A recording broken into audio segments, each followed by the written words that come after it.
Welcome to NTD Newsroom. I'm Fiona G. Japan's prime minister is in Washington, D.C. now for high-stakes talks with President Trump.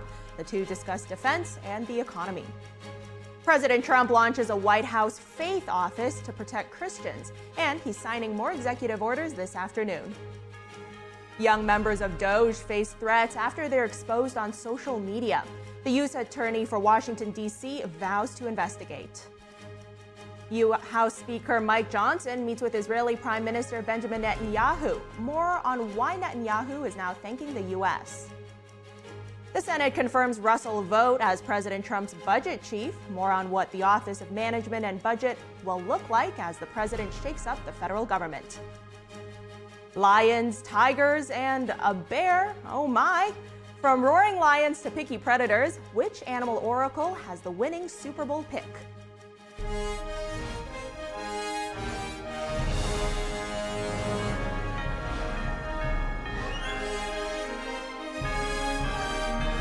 This is NTD Newsroom, live from our global headquarters in New York City. Israeli Prime Minister Benjamin Netanyahu invited House Speaker Mike Johnson to visit Israel this year. The remark was made following their meeting at the U.S. Capitol. Here are what the two had to say at a press conference. President Trump and Prime Minister Netanyahu both understand that peace is secured through strength, not appeasement, and not by turning our backs on our allies. Before he even took office in January, President Trump and his team helped secure the ceasefire agreement and the return of American and Israeli hostages. This week, he announced a plan to exert maximum pressure on Iran and its proxies who terrorize the Israeli people and the world. The critical decisions that show his commitment and the American people's commitment to Israel have come to the fore instantly. First, he renewed immediately the supply of weapons that had been stopped, which we need as we're fighting for our future, for our existence, and for the broader Middle East in a seven-front war. He immediately released those weapons. He issued yesterday these sanctions on this scandalous and corrupt organization, the ICC, that threatens the right of all democracies to defend themselves by themselves. Netanyahu, speaking alongside House Speaker Mike Johnson, thanked the speaker for continued cooperation with Israel and then invited him to visit Jerusalem this year. Now, Johnson said today the congressional Republicans' tax and spending package will be announced this weekend. The House Speaker said a few more things need to be worked out today and tomorrow, but he is aiming for a markup, most likely on Tuesday. No, there won't be any details announced, at least until the end of the weekend, but probably closer to Monday. We have just a few final details to iron out, and it's going very well. I'm very excited about where we are and the fact that we're going to be moving this forward. So, can you talk about the range of spending cuts or savings that you're... No, I told the members that I wouldn't telegraph any of that to the press until everybody's on board with the idea. So Stay tuned, but it's moving forward, and we're going to get this job done. Are you still hoping to have debt limit addressed in this? I think that probably will be part of it, yes. Probably will. Thank you. Democratic lawmakers gathered outside the Department of Education and demanded a meeting with the acting secretary. Footage captured the Congress members harassing a security guard who denied them entry. Get out of the way. We pay you. We pay for your job. We pay you. We're members of Congress. We pay you. We're members of Congress. Nobody has accepted a meeting. You are. We haven't heard that from the secretary. We haven't heard that from the spokesman. I'm relaying that. One Californian representative claimed he had sent a letter to Acting Secretary Denise Carter asking for a meeting. It wasn't clear if she was aware of or had accepted the request before the Tecano and his Democratic colleagues showed up outside the building today. We simply want to have a conversation with her, and we have a question to ask her.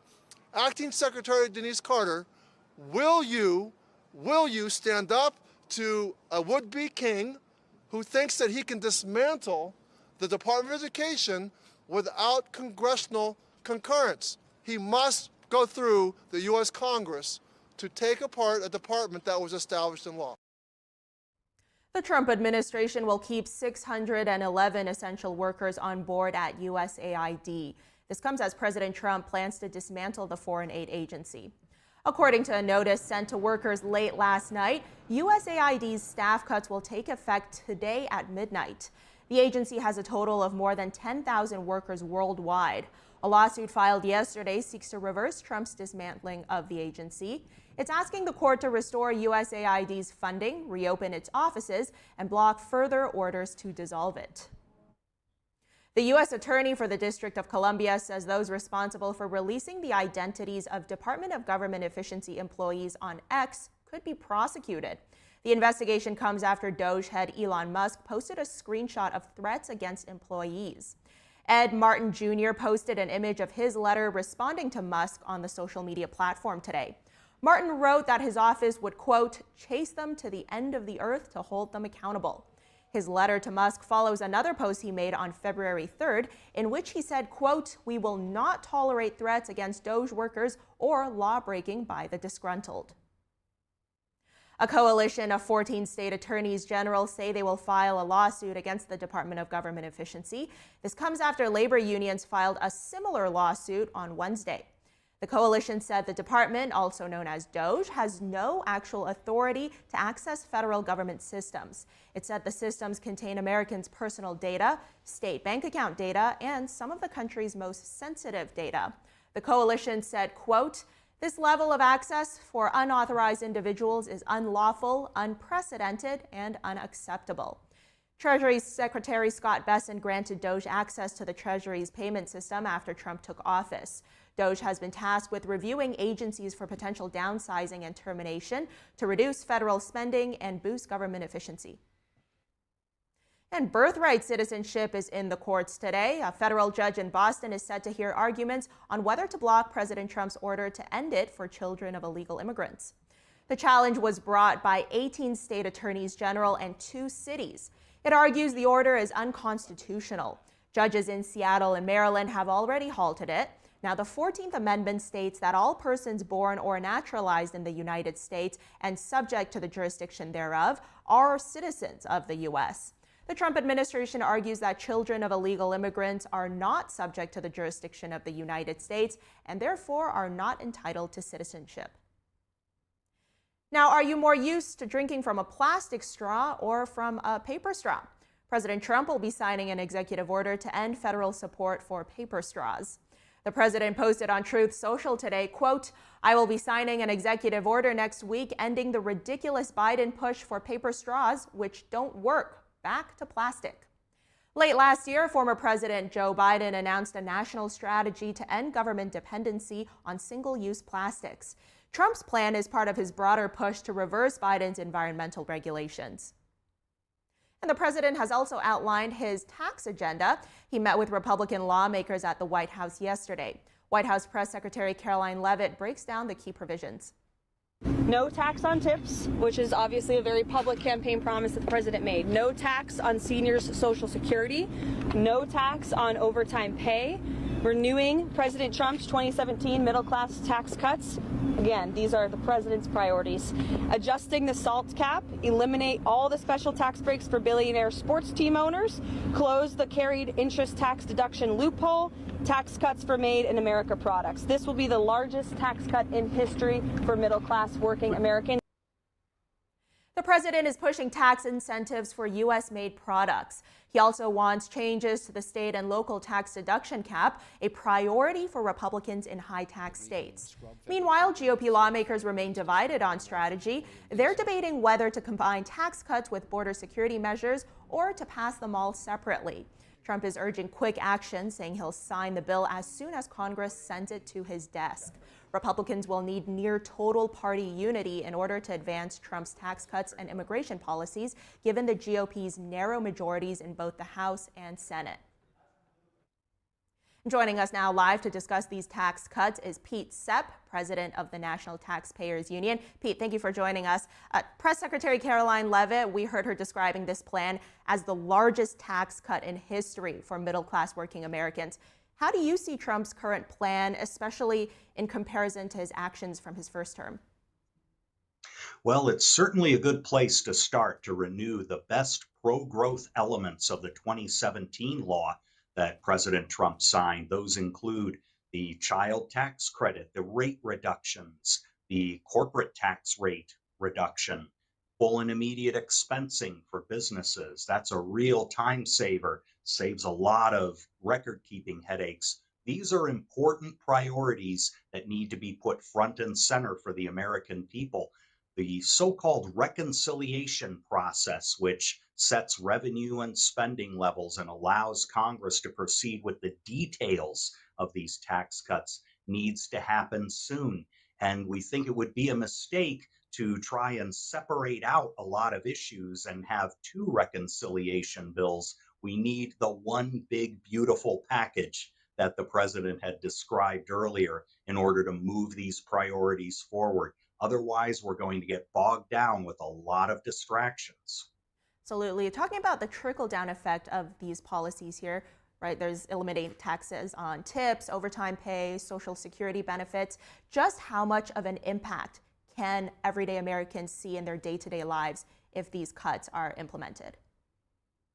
Well, the impact of those campaign trail promises actually would pale in comparison to some of the 2017 law's provisions, which are expiring at the end of this year.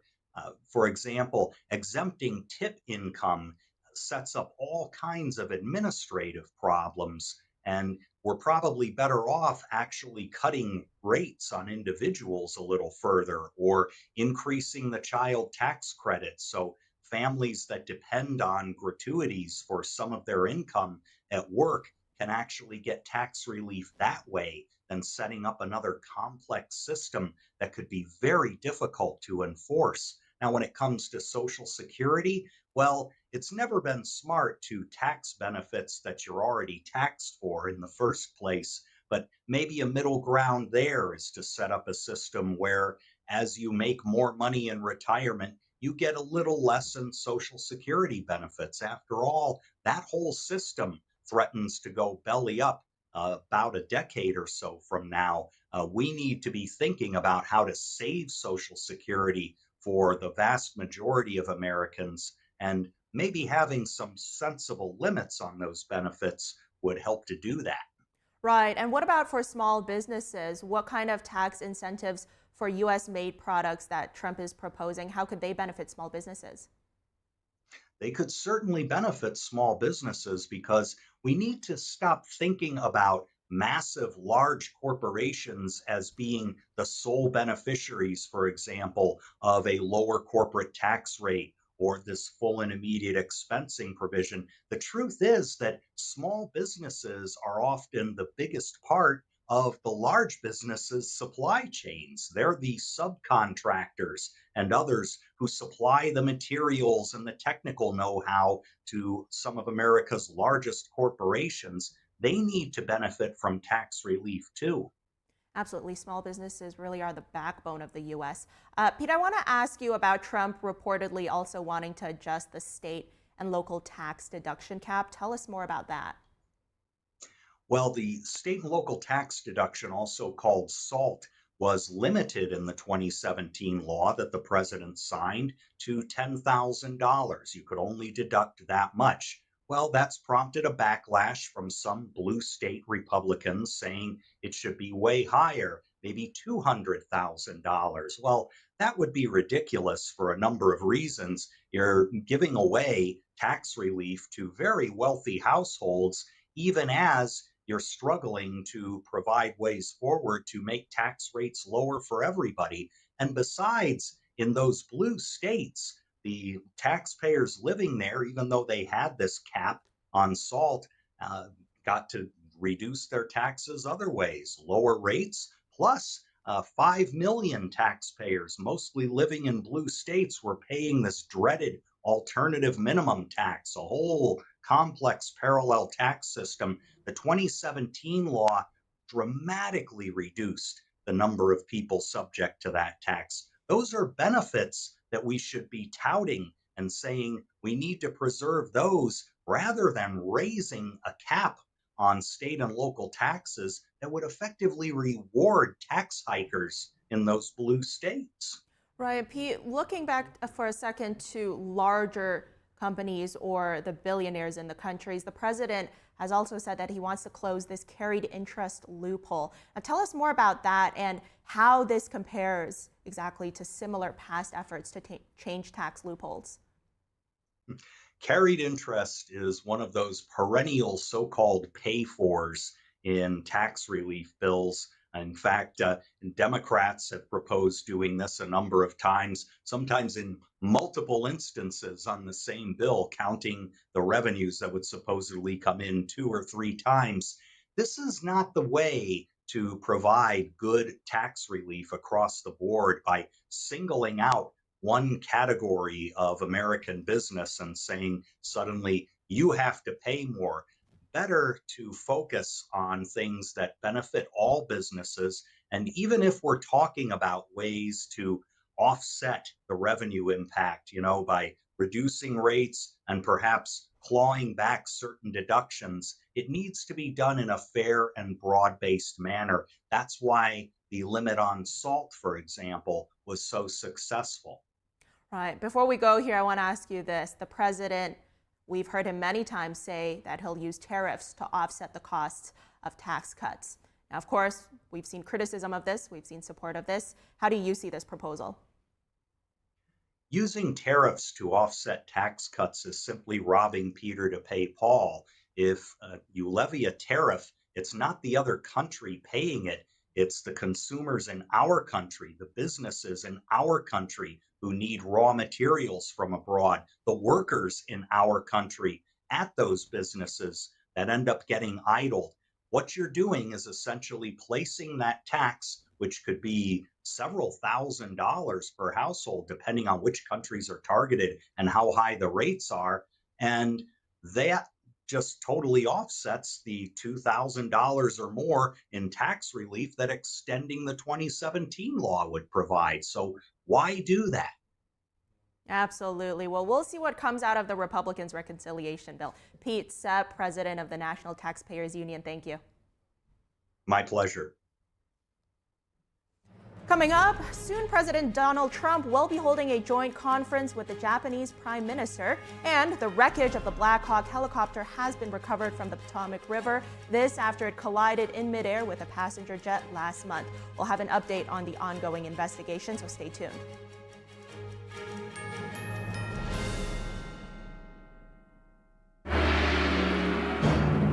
What has lasted 5,000 years was once almost lost. Now, the world awaits the divine culture's return.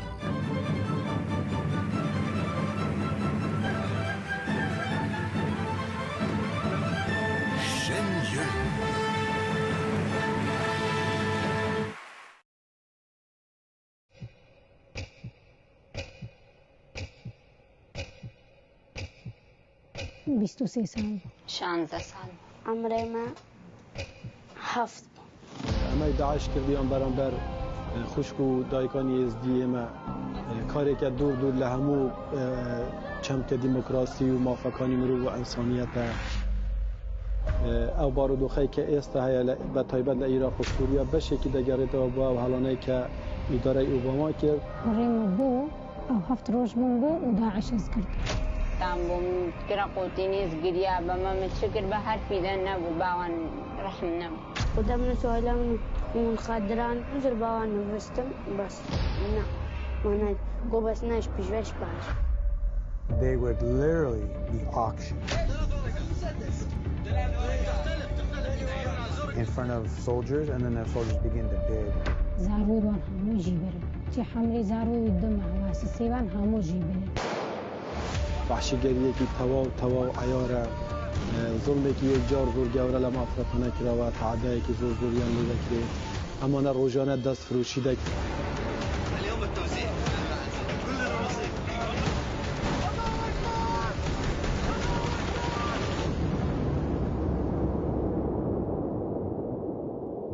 Imagine being a child, having a child mentality, and these evil people come and wheel you away from the only safety you've ever known.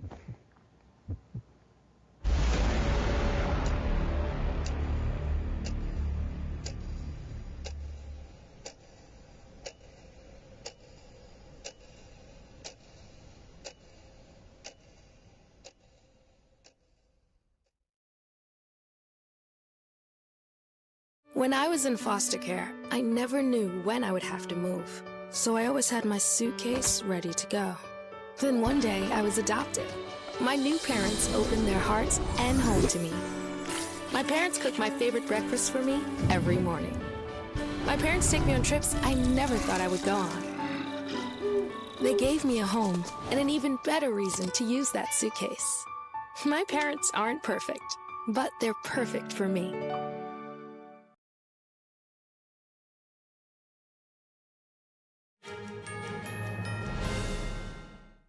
And President Donald Trump is holding a press conference with Japanese Prime Minister Shigeru Ishiba now. Let's tune into that.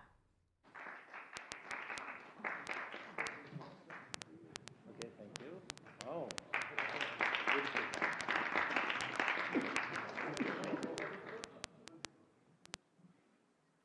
Remember that day. Thank you very much, everybody. Appreciate it.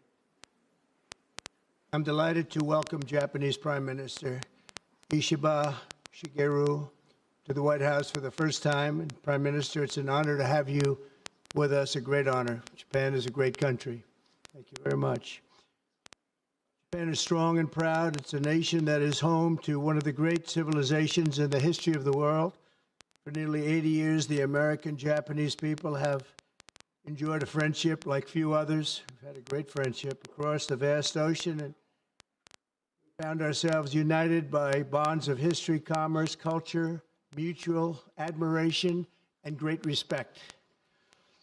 After our meeting today, I'm confident that the cherished alliances between our two countries and others also will continue to flourish long and into the future. The military cooperation between the United States and Japan is one of our closest security partnerships, and it's one of the closest we have anywhere in the world.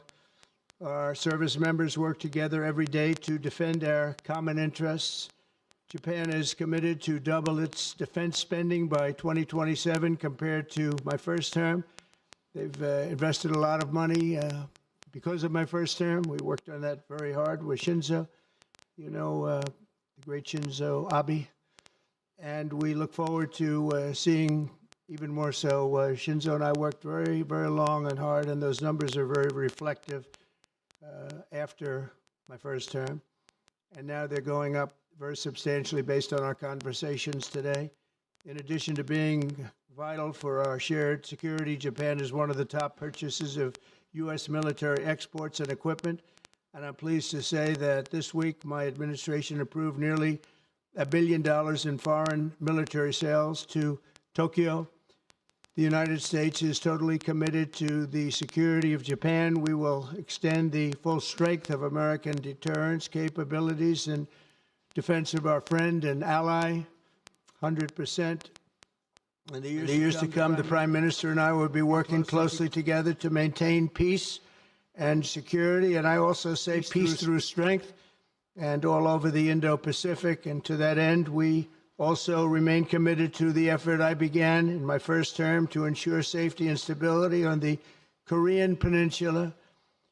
Prime Minister Ishiba and I spoke long and hard about a vital economic relationship between our two countries and the continuance of that relationship. The United States and Japan trade over $300 billion in goods and services each year. Japan has invested nearly $800 billion, and that's going to go up very, very substantially in the coming months, more than any other country. And they're going to have some competition. We have a lot of people coming in and investing in the United States. I think the feeling throughout the world has never been stronger about this country. As a result of our victory in 2024, the presidential election, the Japanese investment and technology giant SoftBank announced plans to invest between $100 and $200 billion. And we have many other companies investing that number, higher than that number, some a little bit less, but we have trillions of dollars of investment pouring into our country now that you didn't have just a short while ago. Today, our teams discussed how our two nations can do even more to stay on the cutting edge of artificial intelligence, along with the quantum computing, semiconductors, and other critical technologies. and they're coming out. The problem with technology, that kind, it's obsolete in about 2 days, so we have to start all over again. Doesn't last long. We agreed to cooperate even more closely to combat the Chinese economic aggression, which is quite aggressive. I'm also pleased to announce that Japan will soon begin importing historic new shipments of clean American liquefied natural gas in record numbers. It'll be record numbers. With our Secretary of the Interior, we were talking, I think Doug is here. Hello, Doug. Please stand up, Doug. Doug Burgum, everybody. We're talking about the pipeline in Alaska, which is the closest point of major oil and gas to Japan by far, less than half the distance of any other location. We're talking about a joint venture of some type between Japan and us, having to do with Alaska oil and gas, and that's very exciting. They're very excited about it, so are we. As we deepen our economic relationship, I made clear that the United States will be conducting trade with all countries based on the principle of fairness and reciprocity. Chronic trade deficits not only undermine our economy, they really do, and we're going to get rid of the trade. We have a trade deficit with Japan of over $100 billion, but we're going to work that out, and I think very quickly, frankly. We can do it just on oil and gas. We can work it out, so we intend to do it very quickly. We both understand that. And as America welcomes new foreign investment, we also want to ensure that companies build their products and factories here in America, not simply buy the assets that we have. And Japan is going to be opening up auto plants. New auto plants are being built currently as we speak. They've just been started. Toyota is one, and Nissan's going to be doing something very exciting about U.S. Steel. They'll be looking at an investment rather than a purchase. We didn't like the idea. U.S. Steel is a very important company to us. It was the greatest company in the world for 15 years, many years ago, 80 years ago. And we didn't want to see that leave. And it wouldn't actually leave, but the concept, psychologically not good. So they've agreed to invest heavily in U.S. Steel as opposed to own it. And that sounds very exciting. And we're going to meet with Nissan next week, the head of Nissan, very great company, and they'll work out the details. I'll help. I'll be there to mediate and arbitrate. And I had the privilege of working closely with the great Prime Minister, as you know, and you know him very well, Shinzo Abe, the longest-serving Prime Minister in Japan's history. Likewise, I expect that this Prime Minister is going to be a great one. I really believe that he's going to be a great one. I've gotten to know him for not long, but I can see what they have. He's got the qualities of greatness. He's going to do a fantastic job for Japan and for the Japanese people. And I'd like now to invite the Prime Minister to say a few words, and then we'll take some questions. Mr. Prime Minister, thank you. Thank you very much.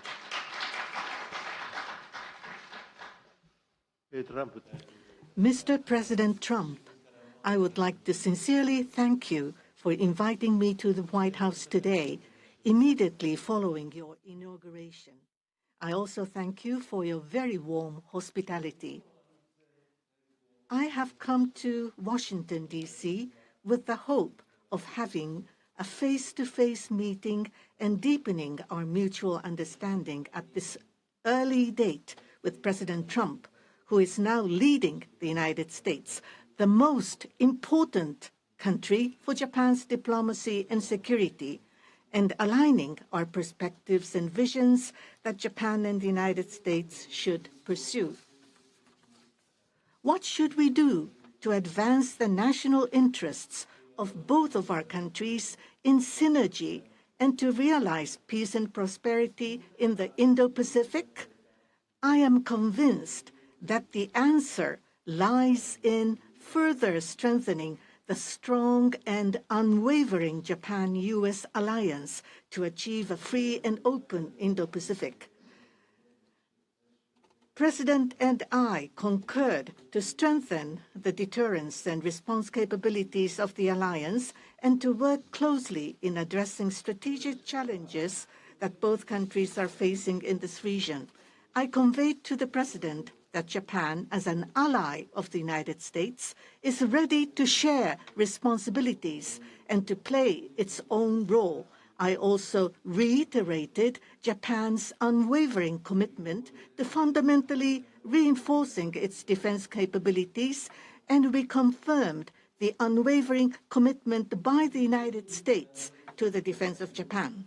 We reaffirmed that Article 5 of the Japan-U.S. Treaty of Mutual Cooperation and Security applies to the Senkaku Islands, with half of the world's population and approximately 60% of the world's GDP. The Indo-Pacific serves as the engine of growth and vitality for Japan, the United States, and the world. President and I also concurred that the United States and Japan will make further efforts in a wide range of areas, working hand in hand together to realize a free and open Indo-Pacific. In this context, we also concurred to further advance cooperation of the multi-layered networks of the like-minded countries, including the Quad, and trilateral cooperation with the Republic of Korea and the Philippines. We also discussed Japan-United States cooperation to bring about growth and prosperity.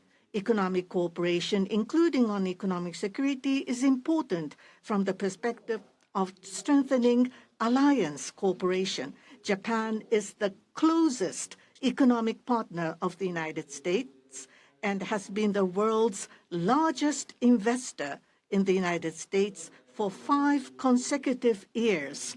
Also, with the inauguration of President Trump, the momentum for Japanese companies to invest in the United States is growing even stronger.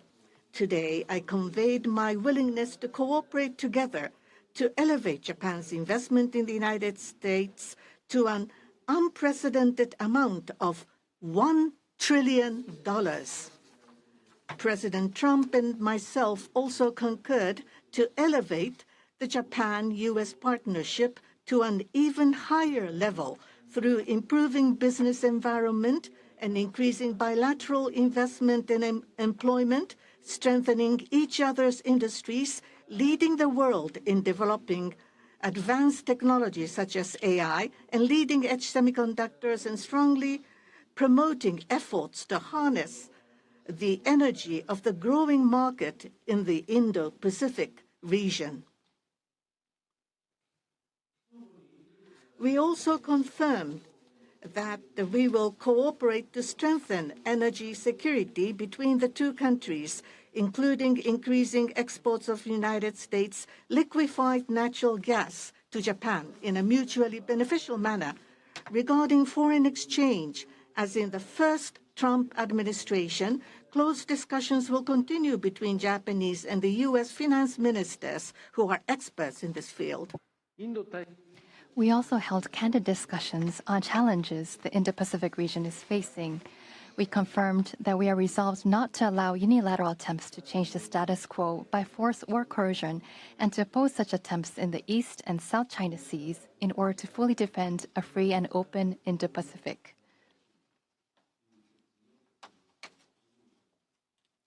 We also reiterated the importance of peace and stability across the Taiwan Strait.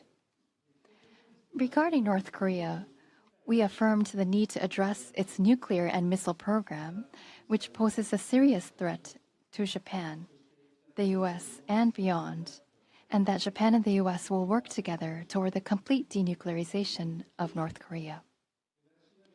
As the abductees and their families continue to age, I conveyed my strong sense of urgency and determination directly to President Trump, and gained his renewed strong support for the immediate resolution of the abductions issue.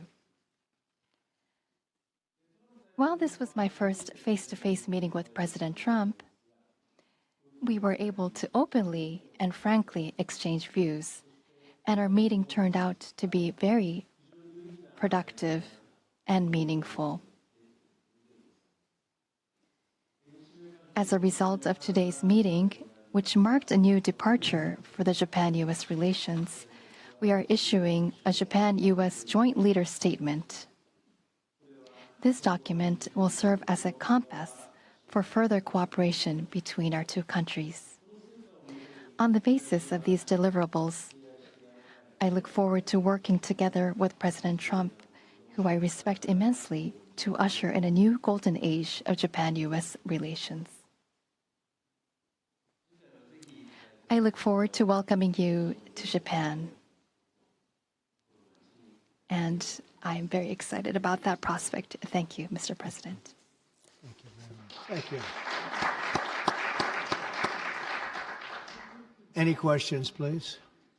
Peter? President Trump, I have two on DOGE. Elon Musk said today, I love Donald Trump as much as a straight man can love another man. What does the First Lady think about that? Oh, I think she'll be okay with it somehow. So, Democratic lawmakers are really upset that DOGE engineers have access to these Treasury payment systems. The Senate Intel Defense wrote a letter to Susie Wiles. They're saying that these systems are used to disperse trillions of dollars each year and contain everyday Americans' personal information like social security numbers, home addresses, bank accounts. Why does DOGE need all of that?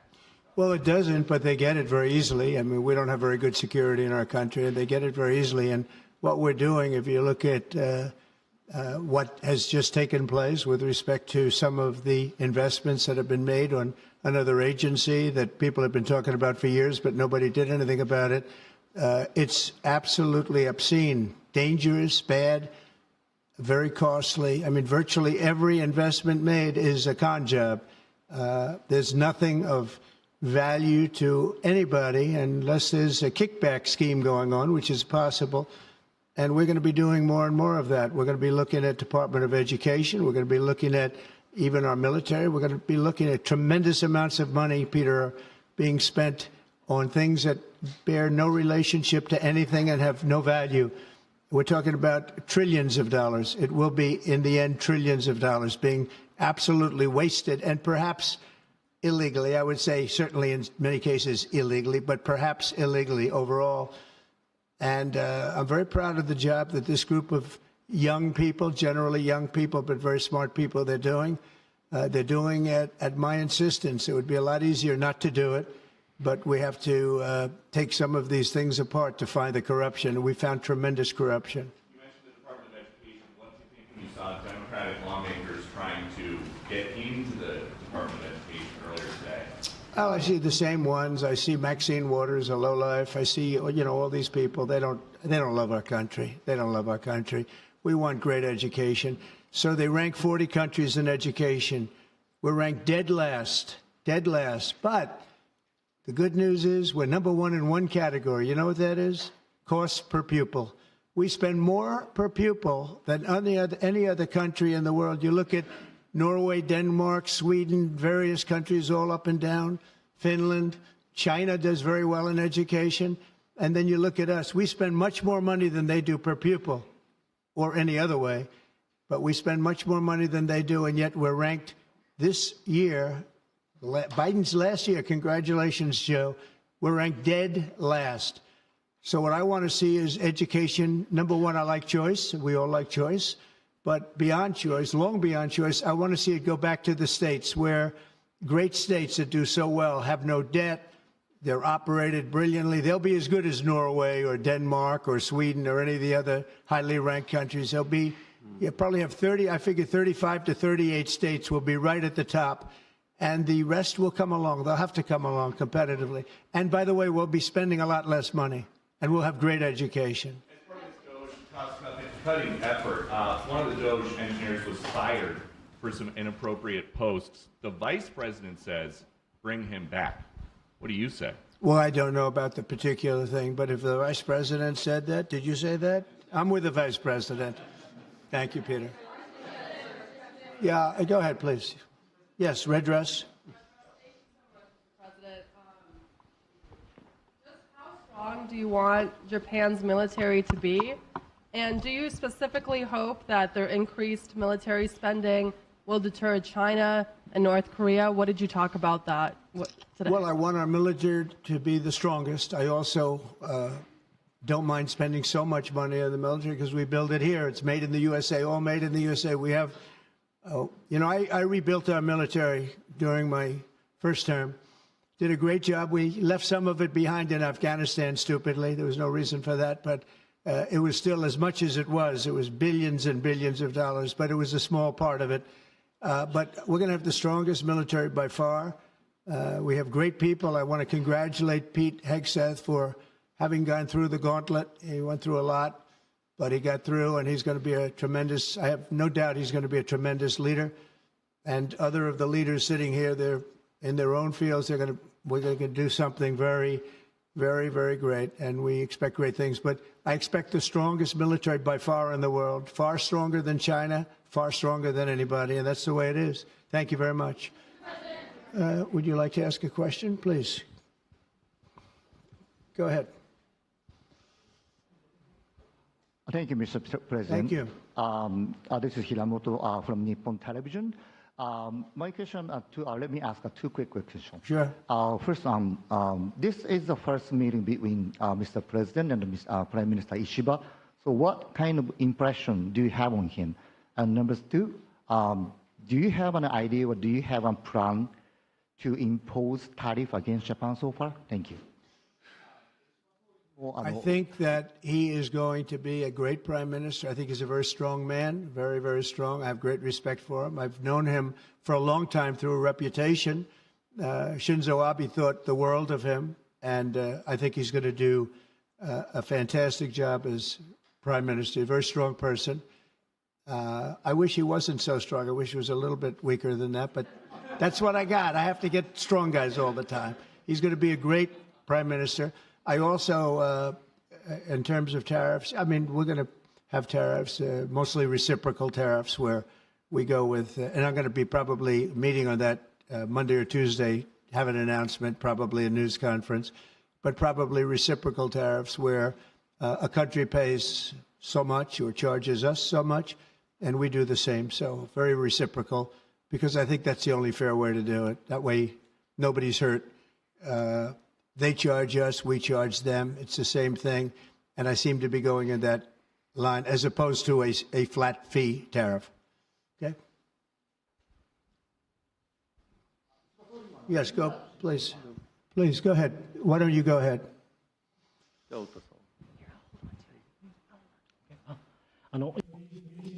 This is Ota from Yomiuri Shimbun newspaper. I have a question for Prime Minister Ishiba. So this is your very first summit meeting. What was your impression of President Trump? Were you able to build a good relationship of trust and confidence? In Northeast Asia, there are many challenges, China, North Korea, and so forth. And with President Trump, what did you appeal to him, and what kind of understanding were you able to obtain? On the economic field, there is the acquisition of U.S. Steel, the buy Nippon Steel, and there are expansion of import of LNG. What were the communication discussion did you have with President Trump? For the $1 trillion of investment from Japan to investment, what was his reaction? What about your communication on tariff front? This is the first time that I met with President Trump in person. So this was the first time meeting face-to-face. But for many, many years, I have watched him on television. So it was quite I was so excited to see such a celebrity on television, to see in person.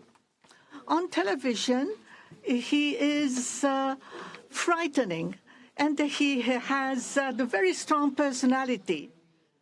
But when I met with him, actually, he was very sincere and very powerful and with strong will for the United States as for the whole world. I was able to feel that. This is not the sort of polishing or trying to suck up to him. For the world peace and for the regional stability that both of our countries need to play our role and make our endeavors and responsibility. As for the increase of our defense expenditures. It is not that we are told by the United States to do so. Japan, on our own decision and on our own responsibility, we need to increase our defense expenditures. But of course, we need to communicate and consult with the United States. But the responsibility is with Japan, and the decision is with Japan. Now, on the tariffs, that if it is mutually beneficial, tariffs need to be set. And as for Japan, as Mr. President has introduced to us, an unprecedented investment will be made from Japan to the United States, and so many jobs will be created. So $1 trillion is the target. And this will be to the benefit of the United States, but also to the benefit of Japan as well. Investment is mutually beneficial. So be it with U.S. Steel, as Mr. President says, it is not acquisition, it is investment. So the Japanese technology will be provided, and the better quality products will be manufactured in the United States, and the U.S. Steel will make products which will contribute not only to the United States and Japan, but also to the whole world. It is not one-sided. It will be reciprocal. It will be mutually beneficial. And I believe we were able to share on this, and that is the biggest result that I have seen today. Thank you very much. Go ahead, please. Yeah.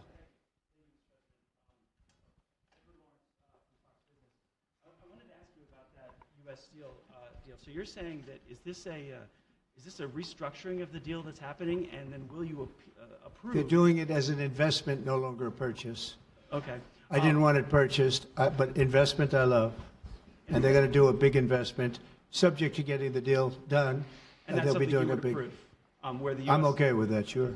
And for the Prime Minister, what was your argument to the President related to U.S. Steel? And one more on tariffs, Mr. President, if I could.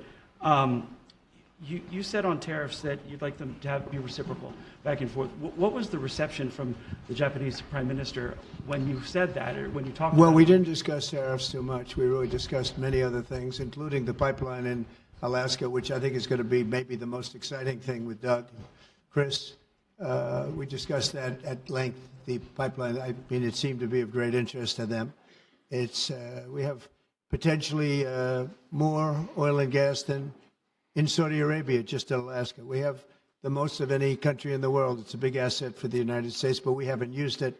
We go to Venezuela, we go to other places to take oil and gas, and we have more than anybody. It's an amazing phenomenon that took place over the last 4 years. Nobody understands it, including the people that were in charge of it. They had no clue what they were doing. So it was a big problem. They were surprised, actually, too. They were saying, why didn't they wouldn't sell them LNG.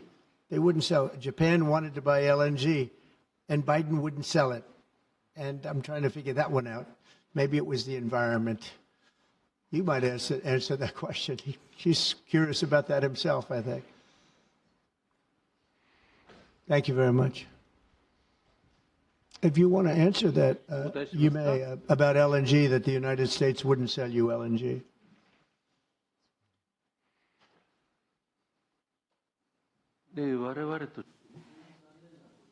That was a really unfortunate thing, but the current administration, the previous administration was not allowing the LNG to be exported to us.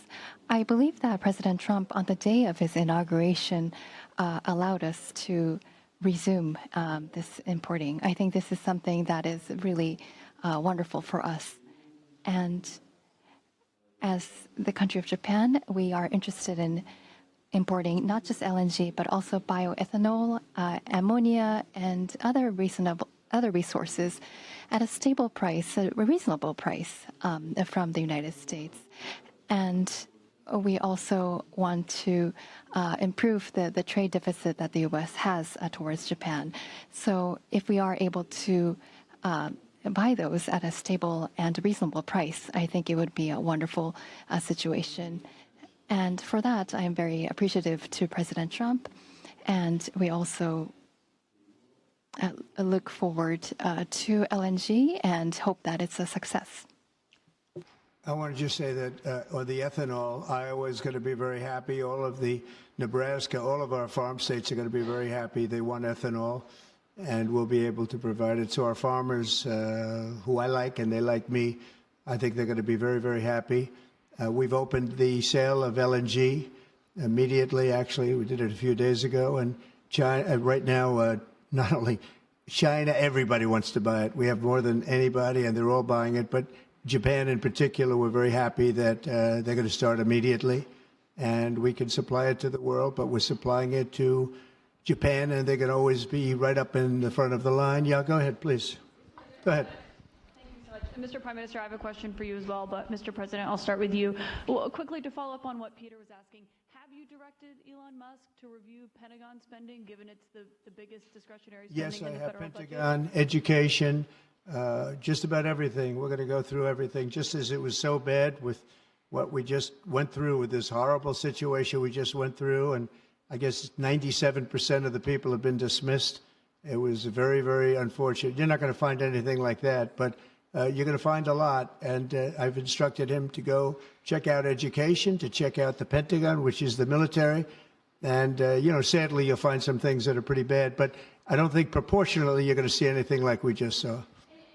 FBI has turned over a list to the Justice Department of the FBI agents who worked on the January 6 rioters cases. Are you planning to fire the FBI agents who worked on those investigations? No, but I'll fire some of them because some of them were corrupt. I have no doubt about that.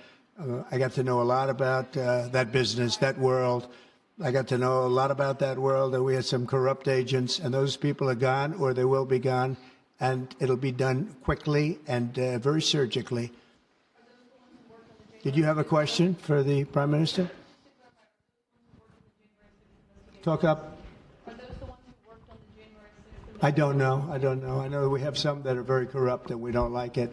We're going to bring back the reputation of the FBI. Kash Patel is going to do a great job, and we're going to bring back the reputation of the FBI, which has been hurt very badly. It's been devastated over the last 4 years.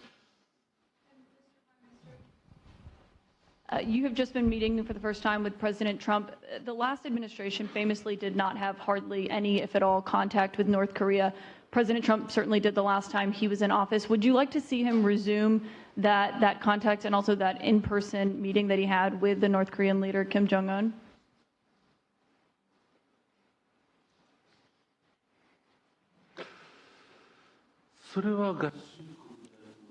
That is something that the United States needs to determine on its own, and it's not something that we should request.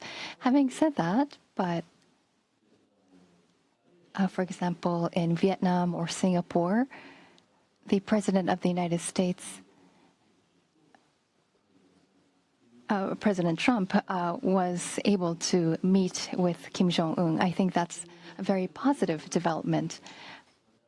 So now that President Trump is in power again, if we are able to move towards resolving issues with the North Korea, I think it would be great. And of course, for us, that includes not only denuclearization, but also resolving the abductee issue. And so not only the victims of the abductees, but also their families too are aging. And so our time is limited. So if the President of the United States, if President Trump is able to resolve this issue, we do understand that it's a Japan issue first and foremost. Having said that, we would love to continue to cooperate with them. It's actually a good question, and we will have relations with North Korea and with Kim Jong-un. I got along with him very well, as you know. I think I stopped the war. I think if I wouldn't have won that particular election, you would have ended up in a very bad situation. But I did, and we had a good relationship, and I think it's a very big asset for everybody that I do get along with him. I get along with him, he gets along with me, and that's a good thing, not a bad thing. And I can tell you that Japan likes the idea because their relationship is not very good with him. And if I can have a relationship with not only him, but other people throughout the world where there seem to be difficulties, I think that's a tremendous asset for the world, not just the United States. Go ahead, Garrett. I have a question for you and for the Prime Minister as well. Mr. President, I wonder what you make of the criticism from Democrats that these staff reductions, the cuts that Elon Musk and DOGE are doing are an unlawful power grab. Is there anything you've told Elon Musk he cannot touch? Well, we haven't discussed that much. I'll tell him to go here, go there. He does it. He's got a very capable group of people. Very capable. They know what they're doing. They'll ask questions, and they'll see immediately as somebody gets tongue-tied that they're either crooked or don't know what they're doing. We have very smart people going in. So I've instructed him, go into education, go into military, go into other things as we go along. And they're finding massive amounts of fraud, abuse, waste, all of these things. So, but I will pick out a target and I say go in. There could be areas that we won't, but I think everything's fertile. You know, we're a government. We have to be open. And as an open government, I don't know, I guess you could say maybe some high intelligence or something. And I'll do that myself if I have to. But generally speaking, I'll just say go. But he will be looking at education pretty quickly, and he will be looking at military too. You know, the bulk of federal spending is Social Security, Medicare, programs like that. Would you like to see him look at those programs as well? Well, they don't really have to be looked at by him. They can be looked at by us. Social Security will not be touched. It'll only be strengthened. We have illegal immigrants on Social Security, and we're going to find out who they are and take them out.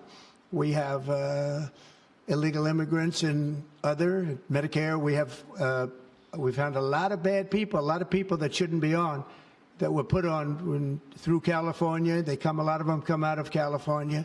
We're not going to stand for that. So we're going to strengthen our Social Security, et cetera. We're not going to touch it other than to make it stronger.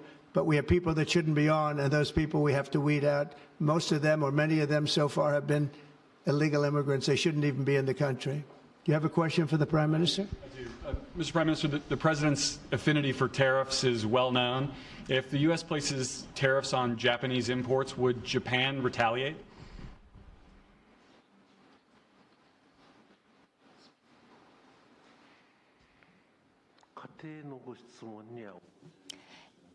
I am unable to respond to a theoretical question. That's the official answer that we have.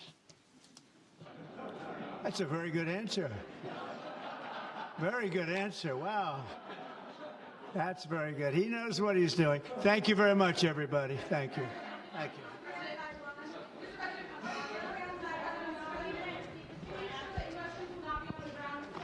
Thank you, everybody.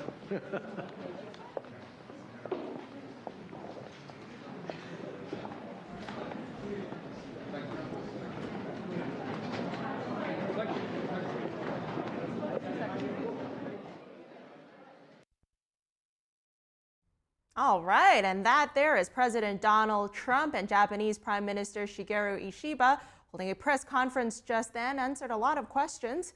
And we'll be right back. Don't go anywhere. We'll have much more for you after this short break.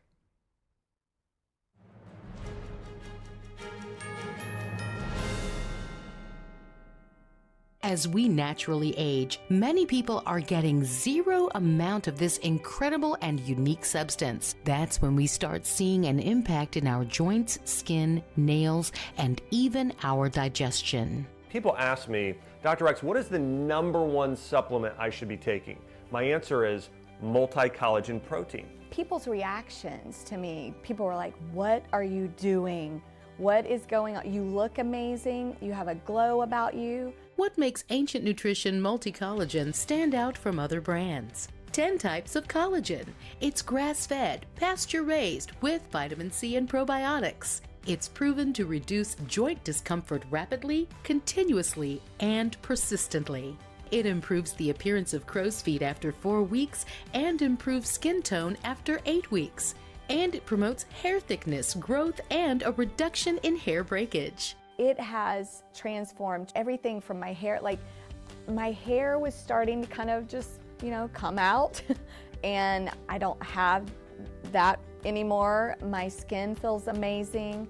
Call the number on your screen and find out how to get a free bottle when you order, plus free shipping and our 30-day money-back guarantee. And as a bonus, we will include Dr. Josh Axe and Jordan Rubin's revolutionary book, Multi-Collagen Makeover, free with your order, plus free shipping and free returns. I have implicit trust in Dr. Axe because the plan worked. I am living proof of it. This is the collagen protein that is backed by clinical studies. It's what my family uses, it's what I use, and I know you're going to benefit in a big way as well. Love the results or get your money back. This special TV offer is not available in stores. Call the number on your screen or go online now.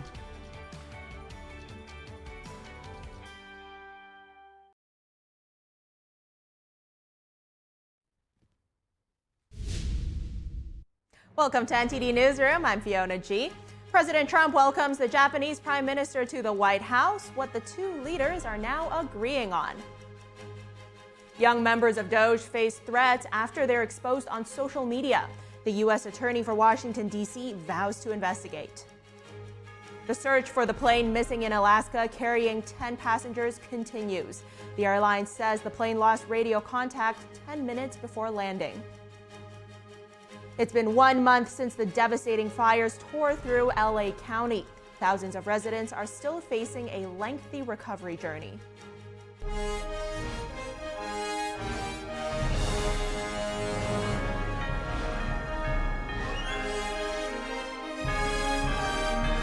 This is NTD Newsroom, live from our global headquarters in New York City.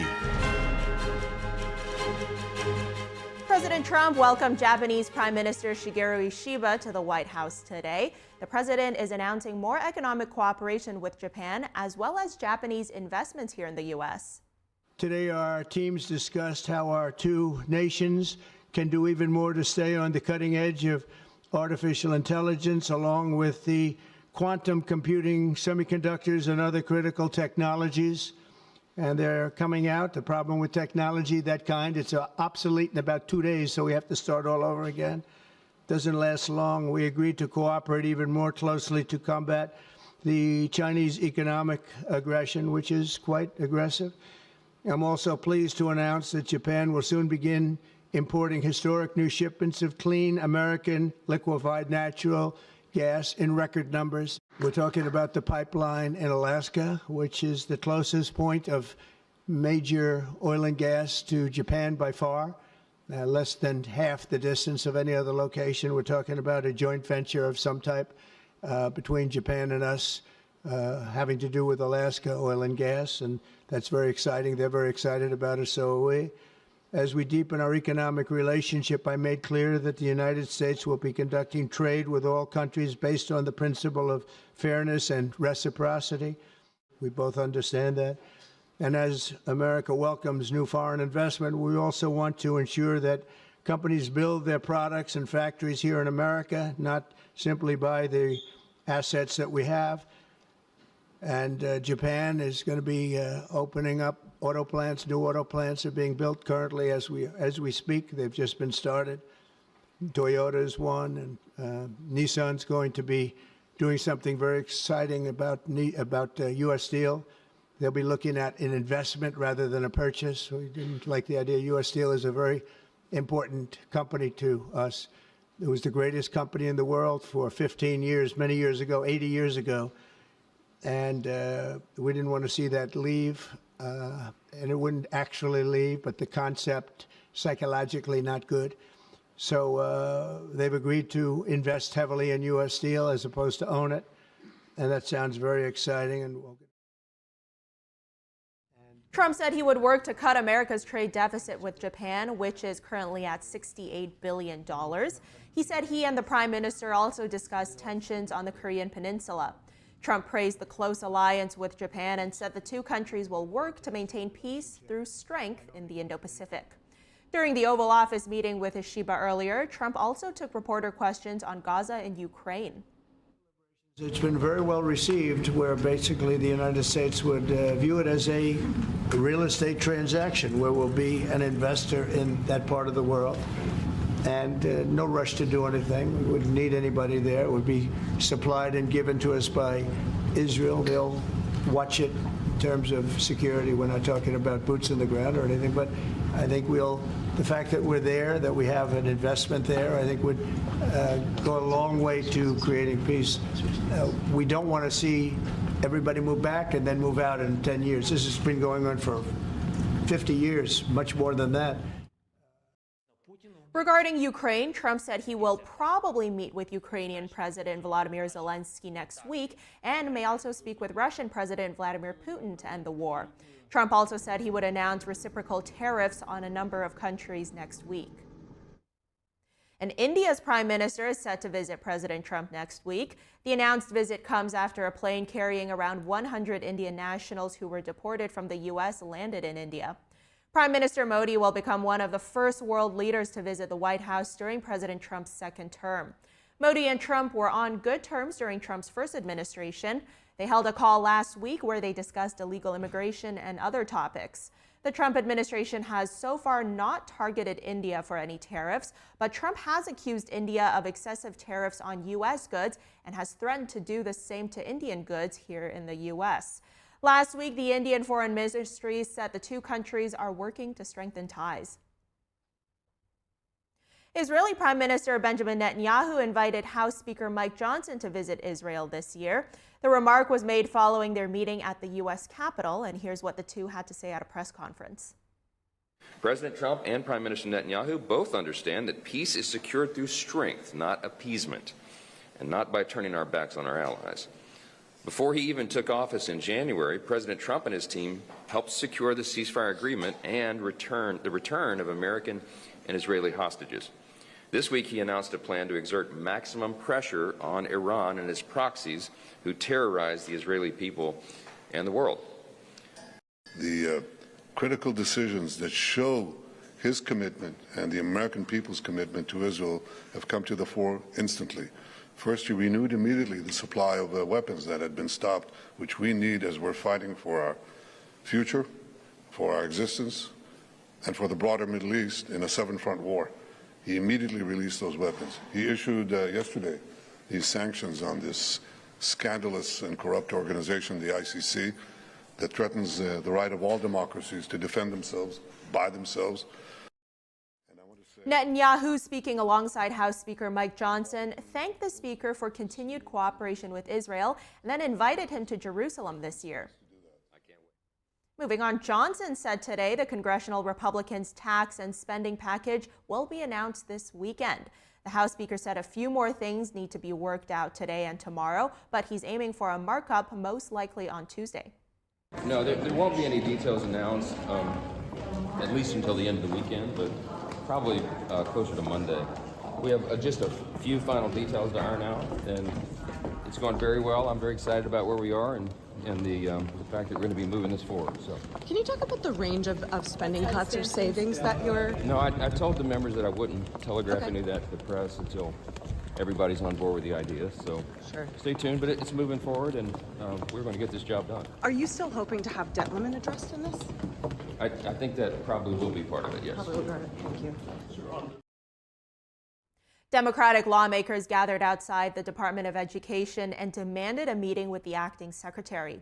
Footage captured the Congress members harassing a security guard who denied them entry. Get out of the way. We pay you. We pay for your job. We pay you. We're members of We Congress. pay you. We're not We're members of Congress. Nobody has accepted a meeting. Of Congress. You are. We haven't heard that from the secretary. We haven't heard that from the spokesman. I'm relaying that. California Representative Mark Takano claimed he had sent a letter to Acting Secretary Denise Carter asking for a meeting. It wasn't clear if she was aware of or had accepted the request before Takano and his Democratic colleagues showed up outside the building today. We simply want to have a conversation with her, and we have a question to ask her. Acting Secretary Denise Carter, will you stand up to a would-be king who thinks that he can dismantle the Department of Education without congressional concurrence? He must go through the U.S. Congress to take apart a department that was established in law. The Trump administration will keep 611 essential workers on board at USAID. This comes as President Trump plans to dismantle the foreign aid agency. According to a notice sent to workers late last night, USAID's staff cuts will take effect today at midnight. The agency has a total of more than 10,000 workers worldwide. A lawsuit filed yesterday seeks to reverse Trump's dismantling of the agency. It's asking the court to restore USAID's funding, reopen its offices, and block further orders to dissolve it. Now, this news comes as Trump realigns America's foreign policy priorities. The president has already signed executive orders to withdraw from UN organizations, including the Human Rights Council and the World Health Organization. Joining us now to discuss this further is Gerard Filitti, attorney specializing in international law. Gerard, thank you for joining us. It's good to see you. I want to ask you this, right? The U.S., it's out of the UN Human Rights Council now. So what's the alternative here, to make sure that people's human rights aren't being trampled on globally? Well, the alternative is the same thing that we have always been doing, which is to be available as a source of democracy and freedom for countries around the world. The United Nations has just not been doing a good job on human rights. They've allowed human rights violators like China, like communist China, to be on the Human Rights Council and block resolutions to block action on some of the worst atrocities. So it makes no sense for a democracy like the United States, a country that respects humanitarian law, to actually be a member of a body that has some of the worst offenders in the world on it. We will continue to act diplomatically, engage diplomatically with the rest of the world, but in terms of a committee that's been compromised by people with no values, that's not something we're continuing to be part of. Well, do you see the U.S. as having any sort of responsibility of fixing these issues that you just mentioned there? I think the U.S. wants to have a planet that has vibrant countries that respect the rule of law, that have democratic values, and where people can pursue economic opportunities. And the U.S. has always done this. We've done this through diplomacy. We have helped militarily when needed. We have helped provide aid when needed. So there very much is an interest in helping countries around the world support human rights and develop that. It's just we have seen in recent years the United Nations is a very flawed institution. We saw even with UNRWA, a UN body that was actually had people involved in the terrorist atrocities of October 7 in Gaza. So the UN, I think it's outlived its usefulness as a body of good, and the United States will continue to engage with the rest of the world as needed. Gerard, the points you make there, they're not new. I mean, back in 2017, we heard Trump say that the UN needed to reform itself in order to be an effective partner in confronting threats to sovereignty, security, prosperity. Obviously, at this point, any efforts to reform have not been enough for President Trump. But have you noticed at least any efforts from the UN at all to make these changes happen, especially in anticipation of this second Trump presidency? There have been no efforts to change the systemic rot within the United Nations. There have been lip service paid, performance of some investigations on personnel. But I go back to UNRWA and its role and the role of some of its employees in Gaza. There were investigations, but there was almost no consequence, no punishment, no realignment of the agency, no recognition that something was wrong. The United Nations has a tendency to bury what's wrong and ignore it, and there has been no change. There's very little prospect for change. I think the only way there will be change within the United Nations is if countries like the United States stop funding it and put financial pressure on it to eliminate the waste of time that they're creating by allowing dictators a platform. Speaking of this funding, how long do you see organizations like the WHO being able to operate now that they don't have funding from the United States? I mean, does this put enough pressure on them to change in the near future? Well, they're able to continue operating because the United States was not the only nation funding them, although we did give significant amounts of money. The only way we get substantial change is if more countries start doing the same thing. If our allies like Britain, like France, like Germany, they start applying the same pressure. And I think that all of these countries realize that there is a lot of systemic rot within these agencies and that change is needed. But I think there's been a temerity. These countries have been too scared to put the same pressure on these world bodies as Donald Trump has been. So Donald Trump is showing the way. We just need more countries to follow suit. Well, some critics do say that by the U.S. pulling out, they're putting global health at risk, or they're putting, foreign aid or humanitarian aid at risk. How would you respond to that type of criticism? In part, I would question where U.S. funds are going. We've already seen with Elon Musk, and what the DOGE department has shown is that there is a lot of waste, that public health money is going into programs where it should not be going. Having money for transgender surgery is not the same thing as providing urgent humanitarian care for people who need it. And these countries do have sources. There have always been charities. There have always been people committed to providing medical supplies, to providing medical services for people in need. We just need to do this without organizations that are inherently corrupt and don't serve the purpose that they were designed for. Right. And given everything we've seen from President Trump so far, I mean, we're barely into his first 100 days here, but is it much different so far what you're seeing from his first stint in office? What we're seeing differently is that he is taking full advantage of his experience in the first term. He has appointed very capable, competent people to cabinet positions and to other positions within government. And as we have seen with the flurry of executive orders and actions that have come out in the last 2 weeks, he is not afraid to now exercise the power of the executive branch to bring about change. So we're seeing an administration that has a varsity cabinet and a willingness to do what it needs to do to implement Donald Trump's agenda. Now, I want to broaden this discussion a little, talk about tariffs for a second. We saw in response to Trump's trade demands, Europe is set to reduce tariffs on U.S. cars. So based on that, how do you see the relationship between the U.S. and other parts of the world playing out over the next 4 years? I think that what Donald Trump pointed out, to put it simply, is that America was letting the rest of the world run over us, have all the benefits of our money going to them, but without the reciprocal benefits of free trade. We just accepted it, and we put that burden on our taxpayers. Donald Trump, very rightly so, is threatening tariffs, is threatening action to make the other countries actually start opening their markets to the United States on an even playing ground. And guess what? These countries are doing that, in part because they know that they're at a competitive disadvantage, they're at a market disadvantage, and their markets would suffer with American tariffs. So now we're seeing a level playing field, or a playing field that's getting more level because of Trump's actions. Absolutely, and we keep seeing those executive orders being signed. Seems like there's new things coming out every day, and we'll be keeping an eye on that. Gerard Filitti, thank you for joining us. Thank you so much. When we come back, the search for the plane missing in Alaska that was carrying 10 passengers continues. The airline says the plane lost radio contact just 10 minutes before landing. And Friday marks 1 month since the devastating fires that tore through LA County began. Although the Eaton, Hughes, and Palisades fires are now fully contained, thousands of residents are still facing a lengthy recovery journey. That and more after the break.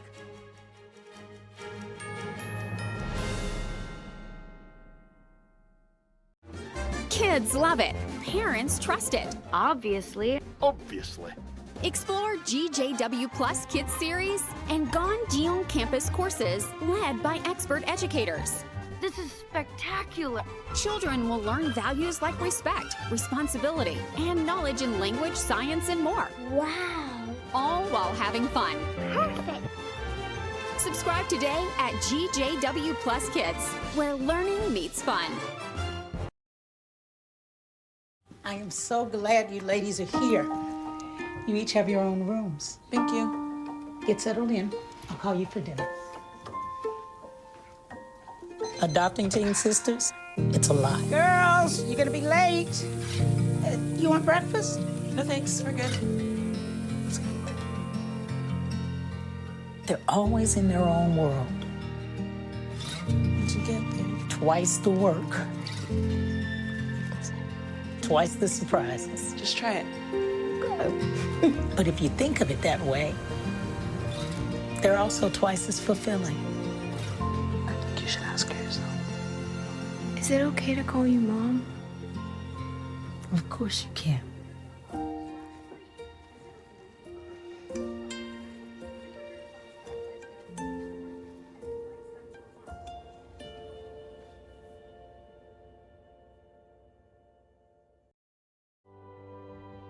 There's a whirlwind of emotion and activity going on in this painting. And there's chaos all around and threat from below. The wolves surrounding her, and they're anything but unmoved. They're moving all the time, and we sense that. But this little girl remains unmoved. She's in quite a perilous situation, but she's completely strong and serene, and she's actually meditating. It was very, very well liked because no matter what culture or what sort of walk of life you're from, I think people, they see it and they immediately understand what that energy, what that message is, and they're drawn to it because everybody kind of needs a little bit of that in their own life, of, you know, the steadfast calmness and something to hold on to. It's definitely an inner peace in the midst of something very chaotic, and for a lot of people right now, the whole world is very, very chaotic, so I guess that's another reason why so many people are very drawn to this.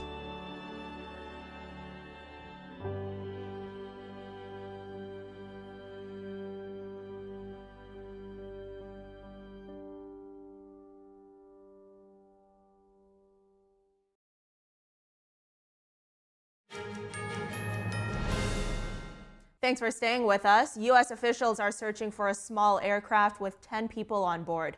The Cessna plane went missing during a flight in Alaska.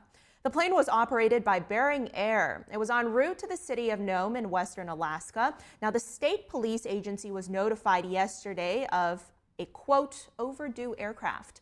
A local volunteer fire department is conducting active ground searches, but poor weather and visibility limited air searches. The Coast Guard and Air Force have stepped in to help. The Coast Guard says the plane was about 12 miles offshore when its position was lost. The National Transportation Safety Board says it has recovered more wreckage from the Potomac River. The update says searchers recovered much of the Black Hawk helicopter. It collided with an American Airlines plane on January 29th near Reagan National Airport. The wreckage is expected to be transferred from a barge to a secure location today. The recovered debris also included additional pieces of the airplane. Now, the NTSB has still not located the helicopter's right engine or tail rotor, and meanwhile, investigators continue to analyze flight data from both aircraft. It has now been a month since the devastating Eaton and Palisades fires swept through communities in the Los Angeles area. During a Friday morning news conference, officials shared updates on the ongoing recovery and rebuilding efforts across the region. NTD's Christina Corona reports. On Friday, Mayor Karen Bass provided an update on recovery efforts and thanked the first responders as well as President Trump for his commitment to help rebuild communities devastated by the fires. Bass highlighted the opening of the Disaster Recovery Center, which has supported over 6,000 Angelenos, and the launch of the online LA Disaster Relief Navigator, assisting over 1,000 people with recovery plans. She also mentioned cutting through red tape to speed up recovery, with the U.S. EPA currently having 1,000 personnel on the ground. As of yesterday, the EPA reported inspecting more than 3,100 properties, and they've already cleared toxins from over 800 properties. The EPA process of debris removal and cleanup was projected to take 90 days, but the EPA is now reporting that Phase 1 hazardous waste removal should be completed by the end of this month. For impacted businesses, Bass announced the extension of the city business tax filing deadline from February 28th to April 14th. For workers in Palisades, including gardeners, housekeepers, nannies, and employees of local businesses, the Economic and Workforce Development Department's response team is hosting regular virtual orientations to assist with wildfire-related job loss, where Angelenos who were impacted by the fire can learn how to access job opportunities, unemployment benefits, and health care. Bass also shared that she spoke with Governor Newsom requesting action on 2 items. She confirmed that he has already delivered, including streamlining the rebuild verification process to help homeowners access plans and confirm rebuilding entitlements.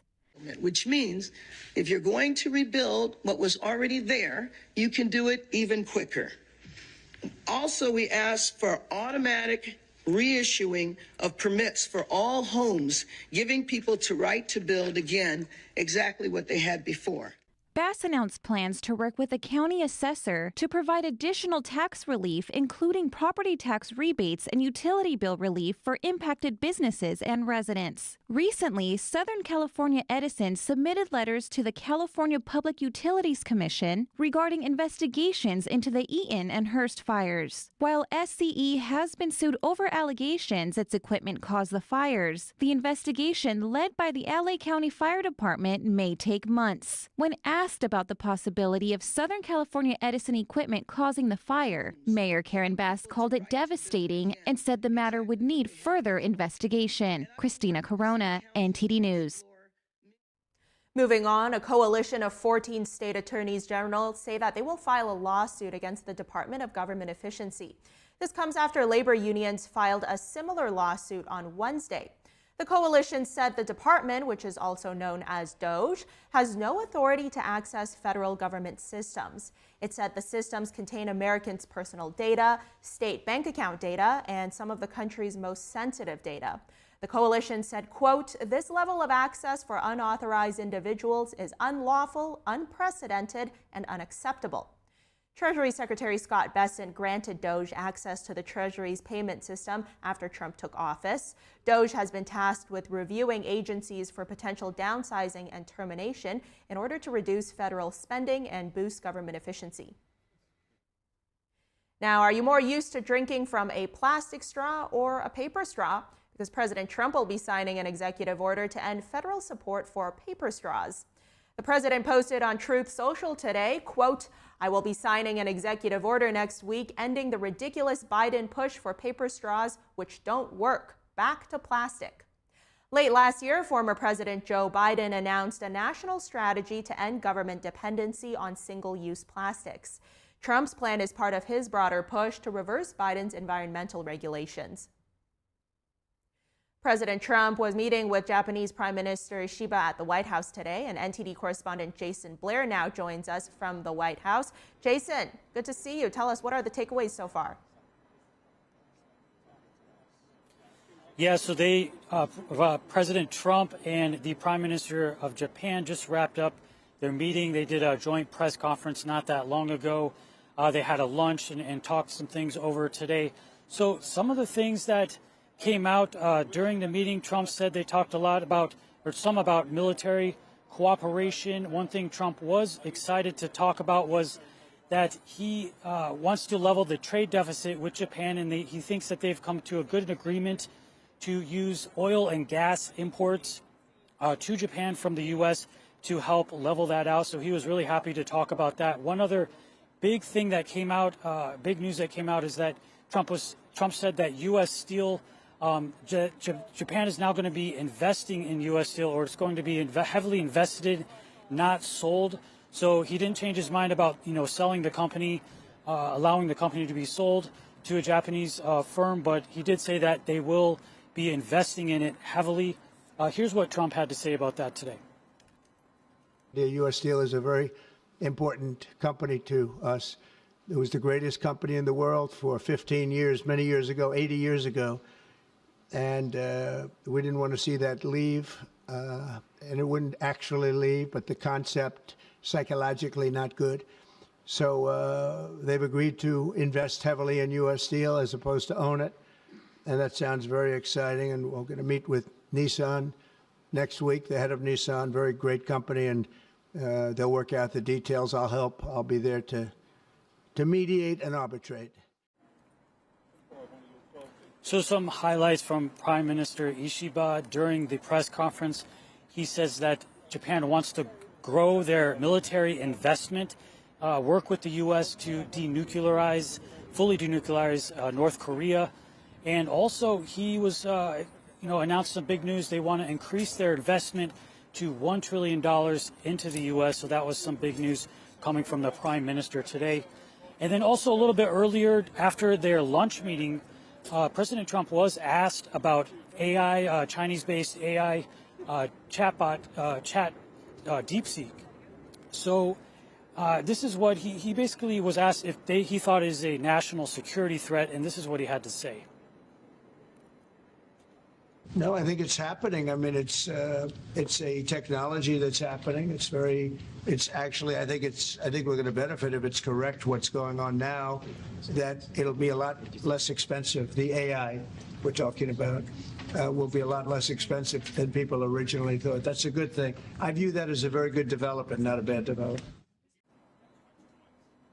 And as far as tariffs, Trump said they were not discussed too much today. However, if there are any tariffs between the U.S. and Japan, he said they will most likely be reciprocal. Back to you. Well, Jason, tell us what else is on the schedule for Trump today. So right now, next, Trump is going to be, maybe even right now, he's going to be doing a faith office announcement regarding religious liberty. This is following an executive order he did just the other day on fighting anti-Christian bias. So then after that, we do expect some more executive orders to come out today, this afternoon, and then he will be heading down south to Mar-a-Lago to meet with Republican leaders later on today. Back to you. Jason, thank you for the update. Keep them coming. Now, the world's largest beauty group, L'Oreal, is reassessing its global markets in the wake of a potential trade war. L'Oreal's CEO said today the group plans to reduce its reliance on the Chinese market while describing the U.S. as, quote, the land of opportunity. The CEO added that the company is seeing burgeoning opportunities in the U.S. market. L'Oreal saw a continuous decline in North Asia sales last year. Also last year, the CEO told CNBC that Chinese consumer confidence is a major issue, causing the market's performance to contrast sharply with other regions where the company operates. China's consumer confidence declined to 86.2 last November, approaching the country's all-time low of 2022. When we come back, the Senate confirms Russell Vought as President Trump's budget chief, what the Office of Management and Budget will look like as the president shakes up the federal government. And the UK's Energy Secretary dropped his opposition to a major London airport expansion. It's an issue he has threatened to resign over in the past on climate-related grounds. We'll be right back.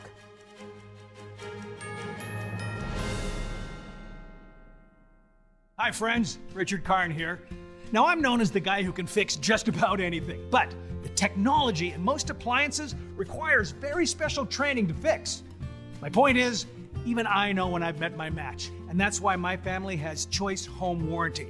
So we won't get stuck with high-priced repairs. Choice Home Warranty covers over 25 major home systems and appliances. That's your AC, heating, plumbing, kitchen and laundry appliances, and so much more. Imagine for less than a cup of coffee a day, Choice Home Warranty can help protect you from expensive major system and appliance breakdowns that your homeowner's insurance doesn't cover.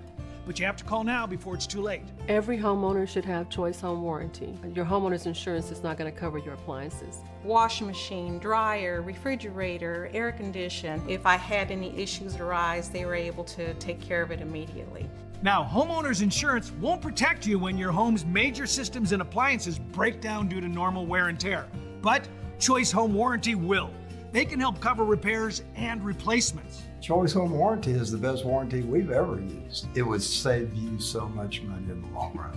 Hey, I'm not the only one raving about Choice Home Warranty. They were named a Best Home Warranty Company and Best Claim Service by U.S. News 360 Reviews. Call Choice Home Warranty now and get access to a nationwide network of over 15,000 technicians and the latest appointment setting technology so you'll know when they're on their way. If I have an issue with an appliance or something around the house, I just call up Choice Home Warranty and I don't have to worry about that. So, do what this old DIYer did and call Choice Home Warranty now before something breaks down. Tell them I sent you and get your first month free. Call Choice Home Warranty before it's too late and get protection for your heating, AC, plumbing, kitchen and laundry appliances, and more. Call for your free quote today. Call in the next 5 minutes and get your first month free. 800-360-6782. 800-360-6782. This past year has been one of the hardest in MyPillow's history. It's because of you that we're making it through. My employees and I want to thank you for your continued support by extending our wholesale prices on classic MyPillows. Get standard classic MyPillows only $14.98. I can't believe I'm even saying that. Only $14.98. But it gets even better.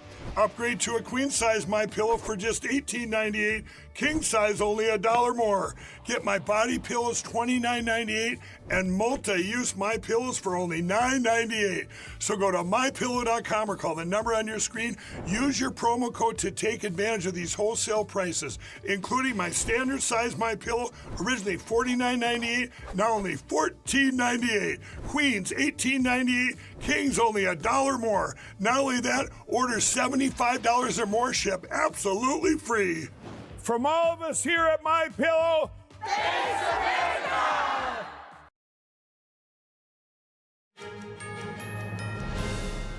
Welcome back to Newsroom. Tensions between House and Senate Republicans emerge over reconciliation bill issues as House Democrats threaten to force a government shutdown. Our Washington correspondent Luis Martinez has more. No, there won't be any details announced, at least until the end of the weekend, but probably closer to Monday.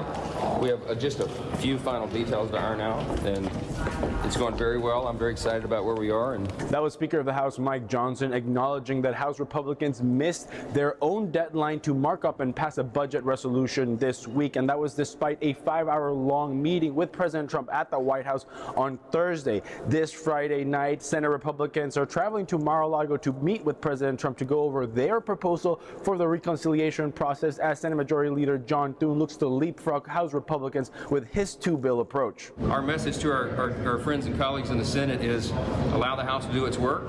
We are moving this as quickly and as expeditiously as possible. Very positive developments. House Democrats threatened this week to force a government shutdown on March 14th if House Republicans insist on large-scale spending cuts. House Republicans don't appear interested in working for everyday Americans because they are working for Elon Musk.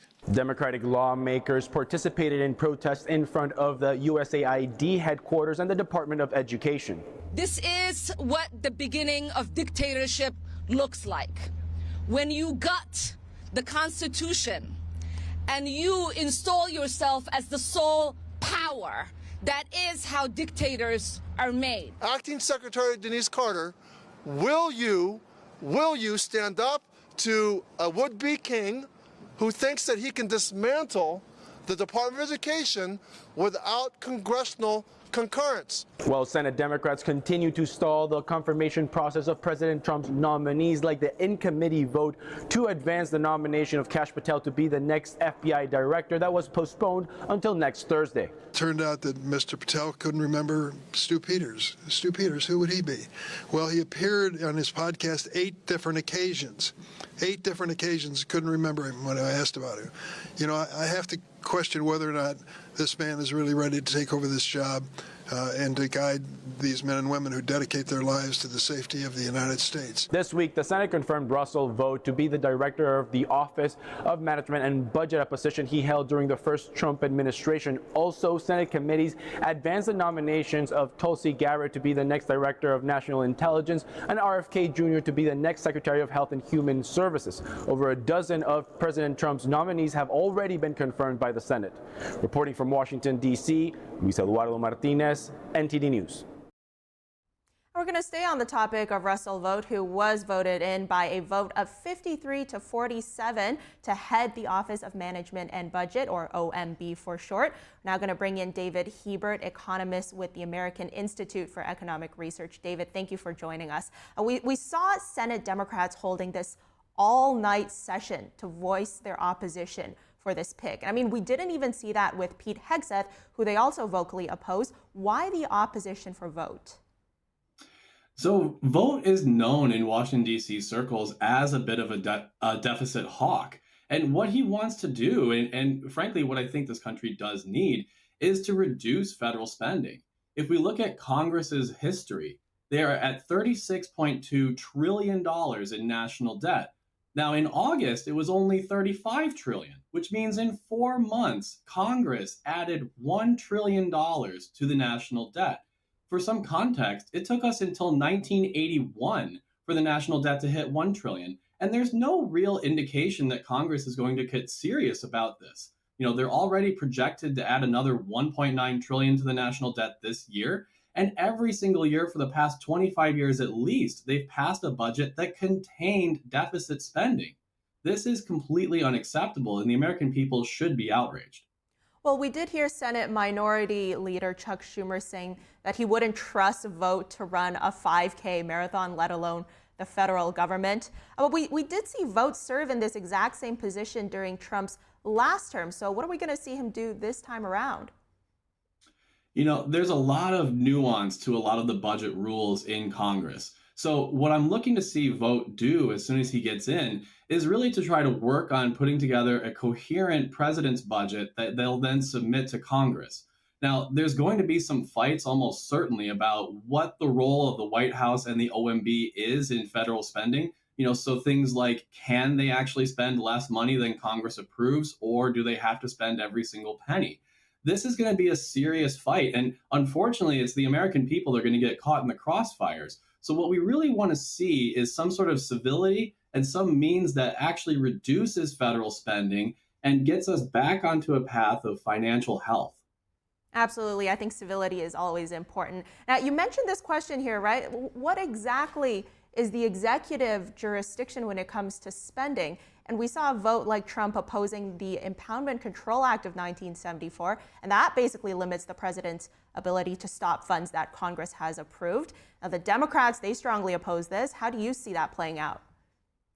Yeah, so I'm an economist by training, so weighing in on congressional or constitutional matters like this is not something that I really can do. But what I can say is look, Congress is going to be very scared by this approval or this nomination of Vogt, because they are going to potentially see their ability to continue with this profligate spending. And mind you, this has been an issue for both parties.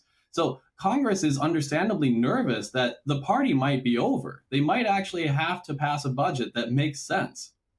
Now, I want to ask you, how do you see the OMB working with Musk and DOGE? And what are the effects going to be for the economy and for everyday Americans?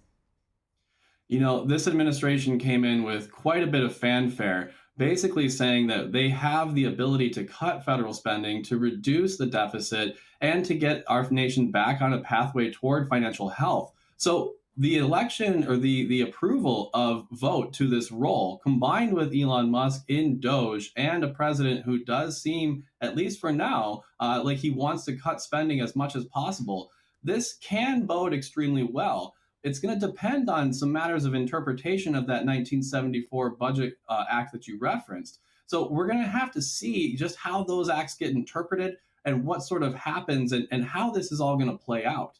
Absolutely. A last question for you here. The OMB, it's critical in determining the allocation of funds across different sectors. We've been talking about budget cuts, but is there anywhere where you see Vogt potentially prioritizing funding? You know, that's a tough thing to say. I was able to watch his nomination and his confirmation hearings. So it's difficult in those situations for anyone to kind of pigeonhole themselves into specific policy areas. So we're going to have to wait and see what priorities he comes up with in consultation with President Trump and in consultation with Congress as well. What I hope is that he'll do so in a way that's civil, so that these reforms that are almost inevitably going to happen will have sort of a bipartisan flavor to them, and then they'll actually be longer lasting than just this administration. Absolutely. David Hebert, economist with the American Institute for Economic Research. Thank you. Thank you. Now, Britain's Energy Secretary dropped his opposition to a major London airport expansion, an issue that he had previously threatened to resign over. The plan aims to boost economic growth, but critics have opposed it on environmental grounds. NTD's international correspondent Malcolm Hudson reports from London. British Energy Secretary Ed Miliband has dropped his opposition to building a third runway at London's Heathrow Airport. In 2009, he threatened to resign over the airport's expansion, and in 2018 he voted against the plan. But now he says he is part of the government and abides by what is known as collective responsibility. Collective responsibility means government ministers are expected to follow the government's decided position on issues. Expanding Heathrow was among a raft of major projects Chancellor Rachel Reeves last week said the government would support. The projects aim at unlocking economic growth. Miliband's past opposition to expanding Heathrow has mainly centred on climate-related impacts. A government spokesman said on Friday the government is confident the airport expansion will be delivered in line with legally binding climate change commitments. And we don't accept there's a trade-off between growth and meeting our climate commitments. Our growth and net zero commitments go hand in hand. Taking a turn from Heathrow to the North Sea, British Prime Minister Keir Starmer on Thursday suggested he would not stand in the way of the Rosebank oil field. Rosebank is believed to contain some 300 to 500 million barrels of oil. A license to drill was previously granted to the site and is backed by Norwegian energy company Equinor. But its future has been in doubt after a court overturned its permit over climate concerns.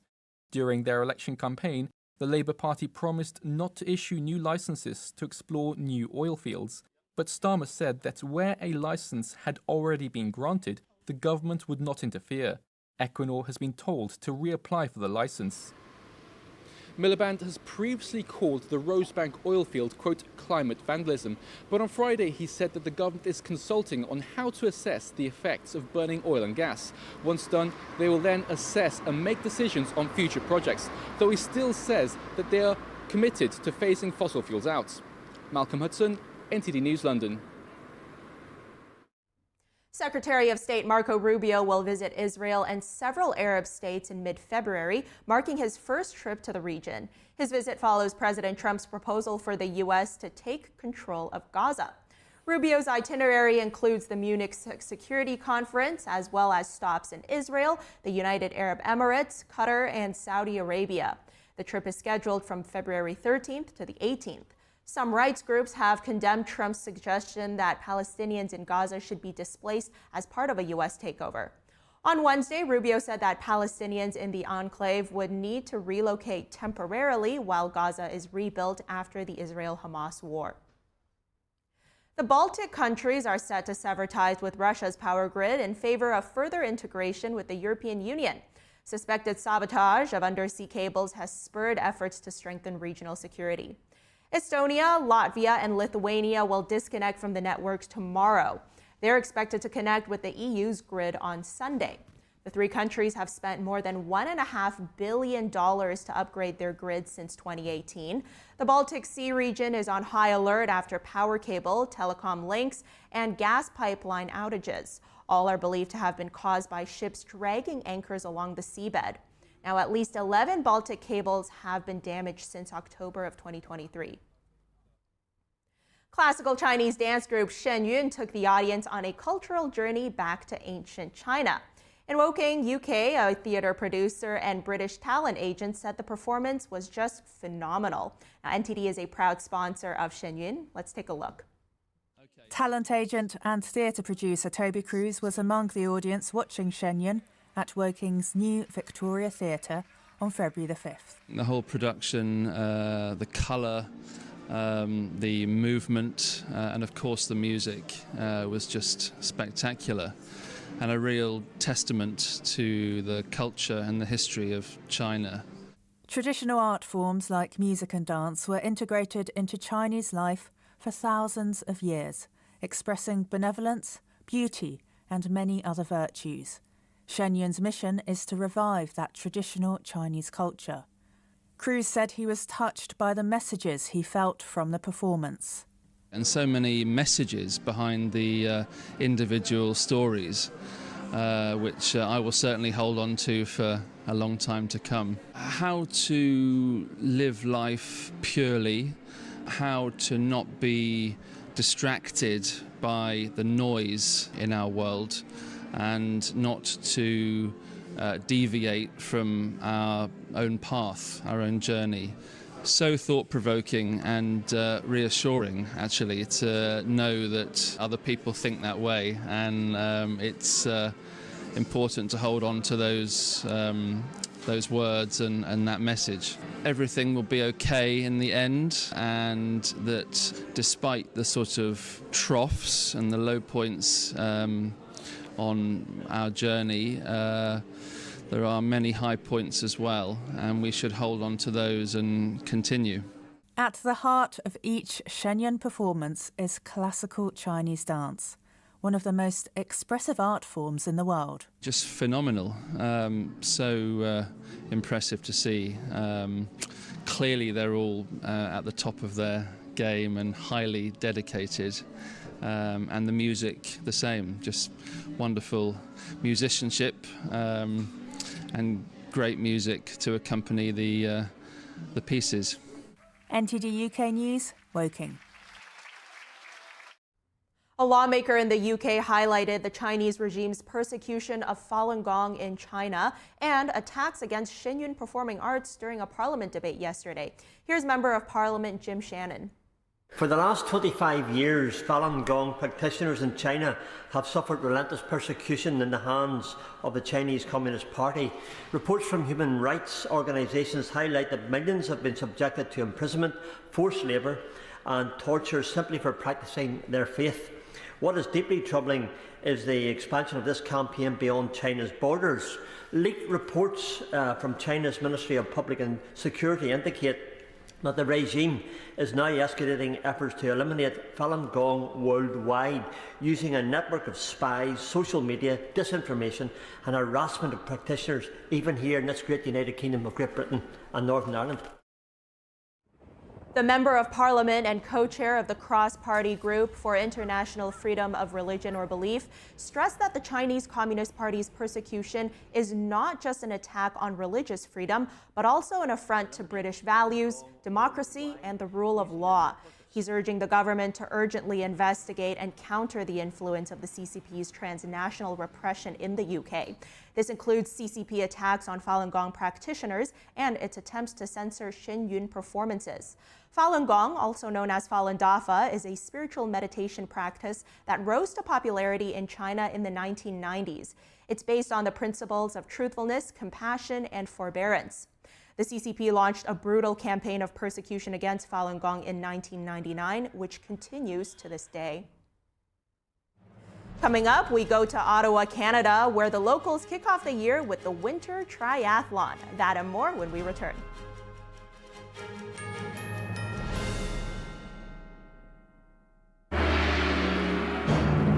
What has lasted 5,000 years was once almost lost.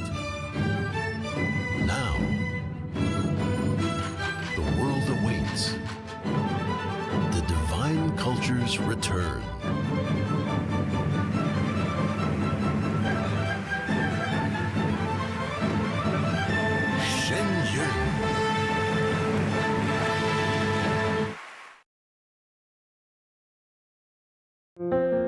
I'm Ilka. I live with my daughter and with my grandchildren. There's a sense of comfort that comes with eating a good meal. We try to make the most, of what we have. We have rent to pay, and then there are lights and there are gas. And while my daughter and I both work, it still just doesn't seem like there's enough to go around sometimes. Every day, millions of our neighbors face hunger, including 1 in 5 children, and food costs keep rising. Please call or go online right now to join Feeding America with your gift of just $19 a month, only 63 cents a day. Your monthly support can fill plates with nutritious food for families across the country and in your community, thanks to a nationwide network of food banks and volunteers. If you were over and playing with us, you were part of our family and you were going to eat. A real cook can take nothing and make something. No one should ever have to wonder if they will have enough to eat, and our neighbors are working hard to feed their families every day. Call or go online now. Visit helpfeedingamerica.org and give $19 a month. 98% of donations go directly to help millions of people facing hunger from coast to coast and in your own community. Use your credit card and you'll get this exclusive canvas grocery bag as a thank you for joining hands with people across America to help end hunger. Some of the lessons that I hope that my family will take, it is important to treat people the way that you want to be treated. I have carried on the tradition of loving people through food. Please call right now or go online to make a monthly gift at helpfeedingamerica.org. Your support helps our neighbors bring food home to their families. Come to Mathis Home today and save big during our Presidential Savings Event with markdowns in every department. We've got all the latest looks for every room in your house at incredible savings. Get huge discounts on hundreds of sofas in all the latest styles. Or shop online and find an unbeatable selection of over 230,000 items. We've got it all. For great quality, all the latest styles, and best value, come to the Presidential Savings Event at Mathis Home.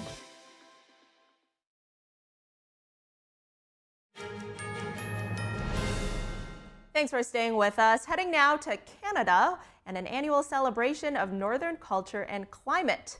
Yes, the annual Winter Lude Festival in Ottawa kicked off this year with the Winter Triathlon. Here's a look at that. Skating on a frozen canal, then running for 3 miles and finishing with a 5-mile cross-country ski make up Ottawa's 13-mile triathlon, an event to embrace the winter season. So the purpose is really to bring people outdoors with each other, celebrating winter in a very community-oriented event. Despite the freezing cold weather, the triathlon had 300 participants, the largest attendance in the past 25 years. 3 hours, yeah. It's a record because we've never done it before. Exactly.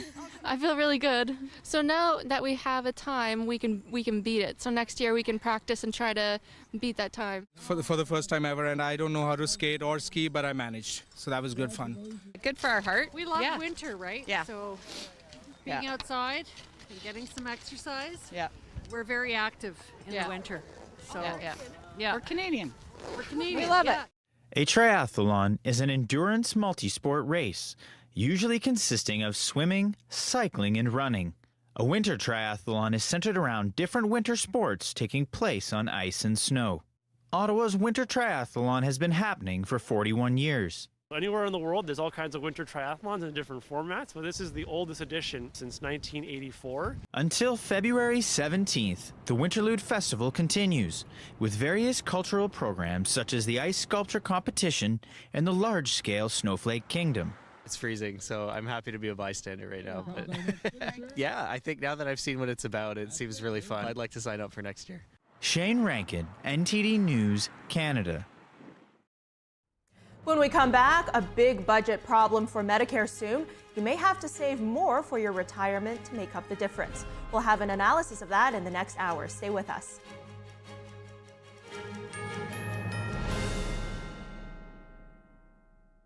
According to ancient Chinese medicine, purslane is considered a medicinal herb and is used to help lower cholesterol, improve vascular functions, and prevent diabetes.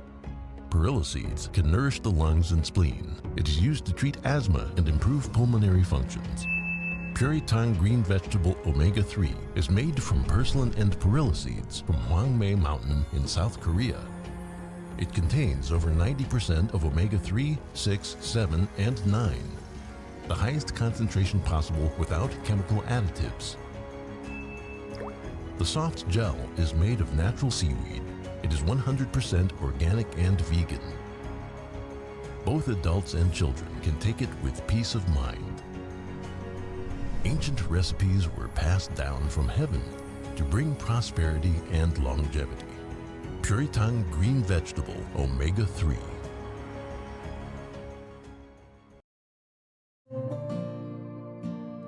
Imagine a coffee that cares for your health.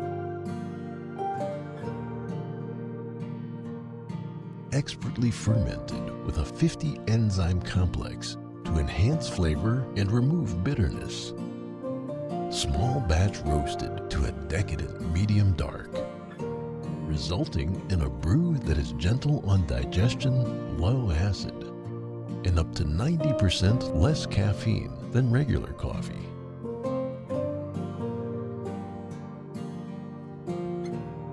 Try America's first enzyme fermented coffee today.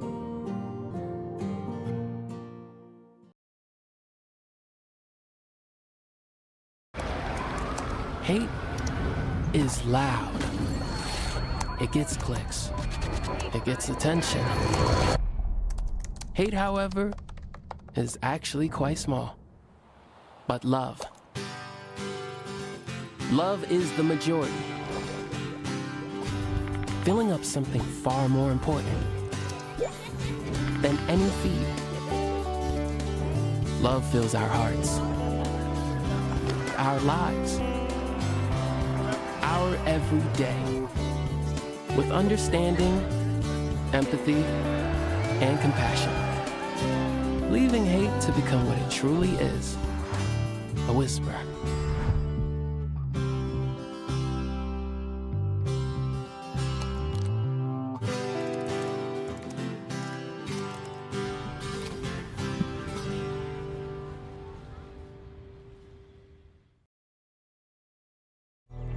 When they learn something new and you can just see in their faces, it's such an incredible moment. It's those moments that are my favorite.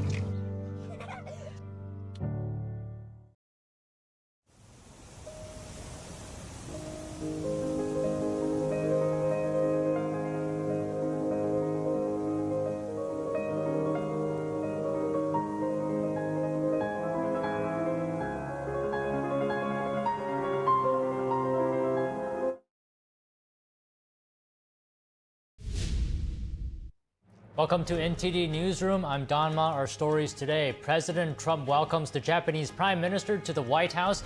Find out what the two leaders discussed.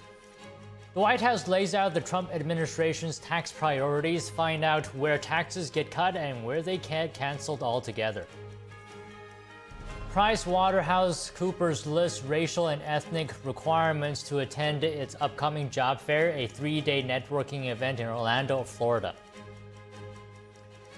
Several brands specializing in surfer and skater-inspired clothing are closing all their U.S. stores. The company's CEO cites inflation, interest rates, and competition with fast fashion as major factors. A big budget problem for Medicare soon. You may have to save for more for your retirement to make up the difference. An exclusive NTD data analysis on the bottom line and whether different proposals can actually solve the problem.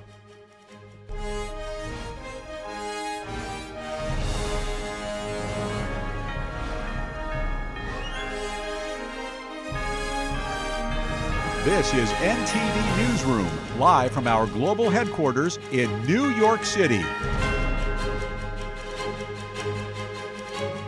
Good to have you here. President Trump welcomed Japanese Prime Minister Shigeru Ishiba to the White House today. The president is announcing more economic cooperation with Japan as well as Japanese investments in the U.S. Today, our teams discussed how our two nations can do even more to stay on the cutting edge of artificial intelligence, along with the quantum computing, semiconductors, and other critical technologies. And they're coming out. The problem with technology, that kind, it's obsolete in about 2 days, so we have to start all over again. Doesn't last long. We agreed to cooperate even more closely to combat the Chinese economic aggression, which is quite aggressive. I'm also pleased to announce that Japan will soon begin importing historic new shipments of clean American liquefied natural gas in record numbers. We're talking about the pipeline in Alaska, which is the closest point of major oil and gas to Japan by far, less than half the distance of any other location. We're talking about a joint venture of some type between Japan and us, having to do with Alaska oil and gas, and that's very exciting. They're very excited about it, so are we. As we deepen our economic relationship, I made clear that the United States will be conducting trade with all countries based on the principle of fairness and reciprocity. We both understand that. And as America welcomes new foreign investment, we also want to ensure that companies build their products and factories here in America, not simply buy the assets that we have. And Japan is going to be opening up auto plants. New auto plants are being built currently as we speak. They've just been started. Toyota is one, and Nissan's going to be doing something very exciting about U.S. Steel. They'll be looking at an investment rather than a purchase. We didn't like the idea. U.S. Steel is a very important company to us. It was the greatest company in the world for 15 years, many years ago, 80 years ago. And we didn't want to see that leave. And it wouldn't actually leave, but the concept psychologically not good. So they've agreed to invest heavily in U.S. Steel as opposed to own it. And that sounds very exciting. And Trump said he would work to cut America's trade deficit with Japan, which is at $68 billion. He said he and the Prime Minister also discussed tensions on the Korean Peninsula. Trump praised the close alliance with Japan and said the two countries will work to maintain peace through strength in the Indo-Pacific. During the Oval Office meeting with Ishiba earlier, Trump also took reporter questions on Gaza and Ukraine. It's been very well received, where basically the United States would view it as a real estate transaction where we'll be an investor in that part of the world. And no rush to do anything. We wouldn't need anybody there. It would be supplied and given to us by Israel. They'll watch it in terms of security. We're not talking about boots on the ground or anything, but I think the fact that we're there, that we have an investment there, I think would go a long way to creating peace. We don't want to see everybody move back and then move out in 10 years. This has been going on for 50 years, much more than that. Regarding Ukraine, Trump said he will probably meet with Ukrainian President Vladimir Zelensky next week and may also speak with Russian President Vladimir Putin to end the war. Trump also said he would announce reciprocal tariffs on a number of countries next week. India's Prime Minister is set to visit President Trump next week. The announced visit comes after a plane carrying around 100 Indian nationals who were deported from the U.S. landed in India. Prime Minister Modi will become one of the first world leaders to visit the White House during President Trump's second term. Modi and Trump were on good terms during Trump's first administration. They held a call last week where they discussed illegal immigration and other topics. The Trump administration has so far not targeted India for tariffs, but Trump has accused India of excessive tariffs on U.S. goods and has threatened to do the same to Indian goods in the U.S. Last week, the Indian foreign minister said that the two countries are working to strengthen ties. Israeli Prime Minister Benjamin Netanyahu invited House Speaker Mike Johnson to visit Israel this year. The remark was made following their meeting at the U.S. Capitol. Here are what the two said at a press conference. President Trump and Prime Minister Netanyahu both understand that peace is secured through strength, not appeasement, and not by turning our backs on our allies. Before he even took office in January, President Trump and his team helped secure the ceasefire agreement and the return of American and Israeli hostages. This week, he announced a plan to exert maximum pressure on Iran and its proxies who terrorize the Israeli people and the world. The critical decisions that show his commitment and the American people's commitment to Israel have come to the fore instantly. First, he renewed immediately the supply of weapons that had been stopped, which we need as we're fighting for our future, for our existence, and for the broader Middle East in a seven-front war. He immediately released those weapons. He issued yesterday these sanctions on this scandalous and corrupt organization, the ICC, that threatens the right of all democracies to defend themselves by themselves. Netanyahu, speaking alongside House Speaker Mike Johnson, thanked the Speaker for continued cooperation with Israel and invited him to visit Jerusalem this year. Johnson said today the Congressional Republicans' tax and spending package will be announced this weekend. The House Speaker said a few more things needs to be worked out today and tomorrow, but he's aiming for a markup, most likely on Tuesday. No, there won't be any details announced, at least until the end of the weekend, but probably closer to Monday.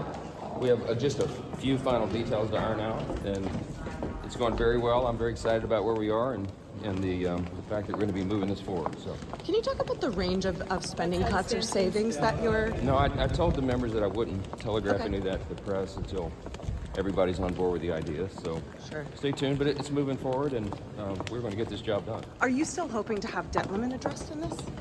I think that probably will be part of it, yes. Probably will be part of it. Thank you. Democratic lawmakers gathered outside the Department of Education and demanded a meeting with the acting secretary. Footage captured the Congress members harassing a security guard who denied them entry.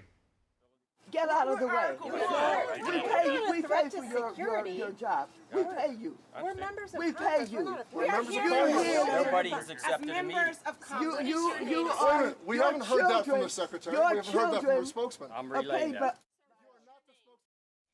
California Representative Mark Takano claimed he had sent a letter to Acting Secretary Denise Carter asking for a meeting. It wasn't clear if she was aware or had accepted the request before Takano and his Democratic colleagues showed up outside the building today. We simply want to have a conversation with her, and we have a question to ask her.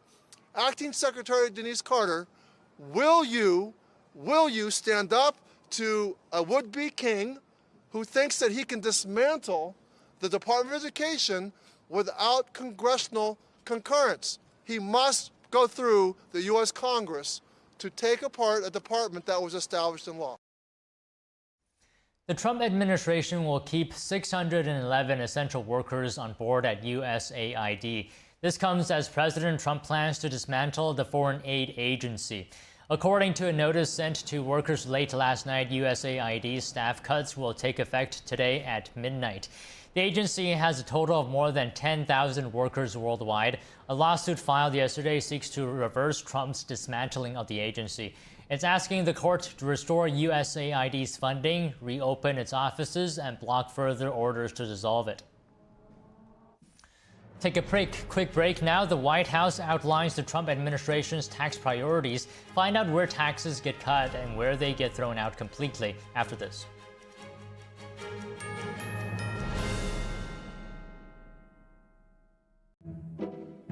Funny expression. There's a little scar right below his neck. The artist, on a trip to somewhere in South America, he met this kid who told him a story about himself.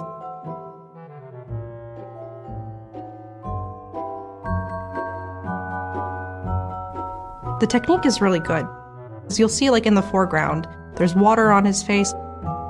The texture is so realistic, but then sort of in the back, you have these washed out colors, almost a sort of fantasy feel.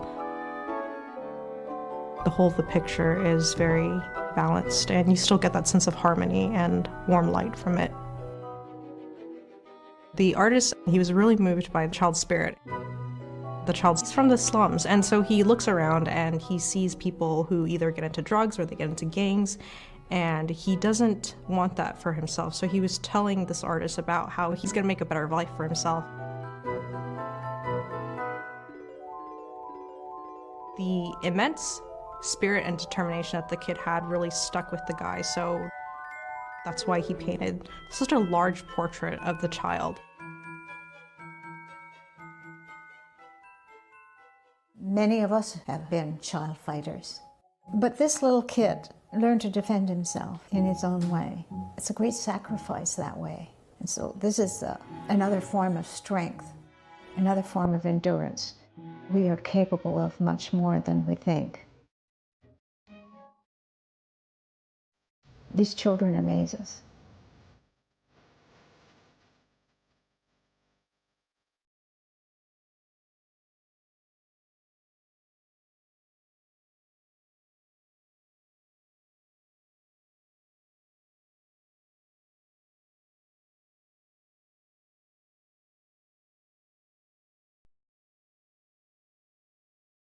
This past year has been one of the hardest in MyPillow's history.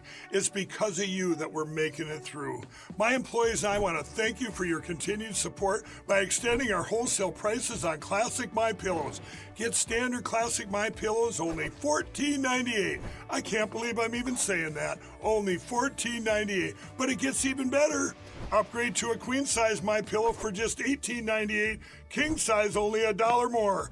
Get my body pillows $29.98 and multi-use MyPillows for only $9.98.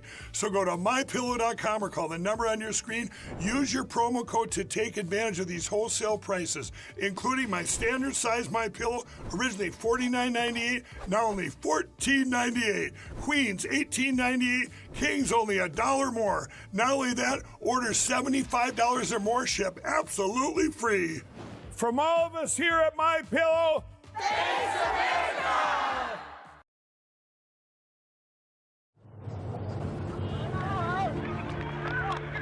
There are real consequences to controlled media.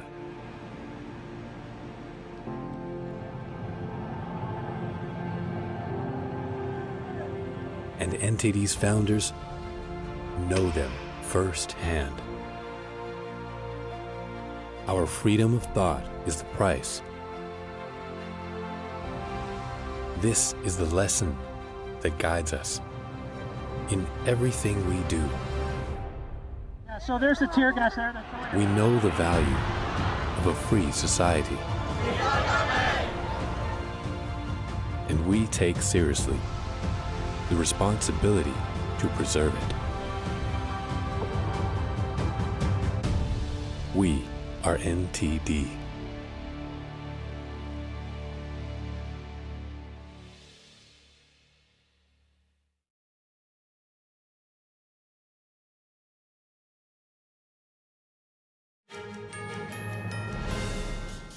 And let's talk about today's business matters. Google and Amazon stocks down today, revenue from cloud services disappointing investors. But it's not that people don't want their cloud services, it's that they can't provide what people are looking for. Both companies blame their revenue misses on an inability to meet demand for AI services, so they're scrambling to put in place the infrastructure needed. Amazon will spend over $100 billion in capital expenditures in 2025, and most of that will go towards AI and data center spending. That's 40% more than they spent in 2024. A big jump, by the way. So Google is expected to spend over 50% more this year. And the world's largest beauty group, L'Oreal, is reassessing its global markets in the wake of a potential trade war. L'Oreal's CEO said today the group plans to reduce its reliance on the Chinese market while describing the U.S. as, quote, the land of opportunity. The CEO added that the company is seeing burgeoning opportunities in the U.S. market. L'Oreal saw a continuous decline in North Asia sales last year. Also last year, the CEO told CNBC that Chinese consumer confidence is a major issue, causing the market's performance to contrast sharply with other regions where the company operates. China's consumer confidence declined to 86.2 last November, approaching the country's all-time low in 2022. Meanwhile, gold soared to a new high after China imposed retaliatory tariffs on exports from the United States. The precious metal is in high demand as central banks and investors increase their gold reserves in anticipation of a U.S.-China trade war. Now, according to a February 5th report by the World Gold Council, global investment demand for gold increased by 25% year-on-year in 2024, reaching a four-year high of 1,300 tons. Central banks increased their gold holdings for 3 consecutive years, totaling more than 1,000 tons last year. And early last month, Goldman Sachs revised its gold price forecast to reach $3,000 per ounce by mid-2026. Half a year later than its previous outlook. Now, if you were planning to take your gold out of storage at the Bank of England, you better get in line. It says all existing slots to withdraw gold bars are booked up. Investors are apparently scrambling to take advantage of high gold prices in America. Prices are higher in the U.S. than anywhere else in the world. Investors are seemingly worried the price of gold will increase if Trump puts a tariff on imports of the precious metal. The Bank of England boasts the world's second largest storage of gold. It looks after more than 400,000 gold bars worth billions of pounds. The New York Federal Reserve is the top custodian. President Trump has outlined his tax agenda. He met with Republican lawmakers at the White House yesterday. White House Press Secretary Caroline Leavitt breaks down the key provisions. No tax on tips, which is obviously a very public campaign promise that the president made. No tax on seniors' Social Security. No tax on overtime pay. Renewing President Trump's 2017 middle-class tax cuts. Again, these are the president's priorities. Adjusting the SALT cap, eliminate all the special tax breaks for billionaire sports team owners, close the carried interest tax deduction loophole, tax cuts for Made in America products. This will be the largest tax cut in history for middle-class working Americans. Now, the president is pushing tax incentives for U.S.-made products. He also wants changes to the state and local tax deduction cap, and this is a priority for Republicans in high-tax states. Meanwhile, GOP lawmakers remain divided on strategy. They're debating whether to combine tax cuts with border security measures or pass them separately. Trump is urging quick action, saying he'll sign the bill as soon as Congress sends it to his desk. Republicans will need near total party unity to advance Trump's tax cuts and immigration policies, given the GOP's narrow majorities in both the House and the Senate.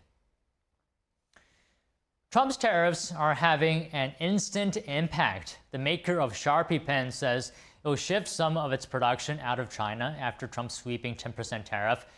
Newell Brands' CEO said on Friday the company is aiming to reduce its reliance on Chinese suppliers. It's following its unexpectedly quarterly loss forecast. Its shares fell almost 30% on the news. Newell's manufactures and sources products from China. By the end of the year, it plans to bring down the cost of finished goods imported to the U.S. by a third. The company also makes Rubbermaid Tupperware and Graco children's products. The Trump administration is halting funding for building more electric vehicle charging stations. The federal government had dedicated $5 billion to the program in 2021. The program's goal is to create a network of rapid charging stations every 50 miles on major highways.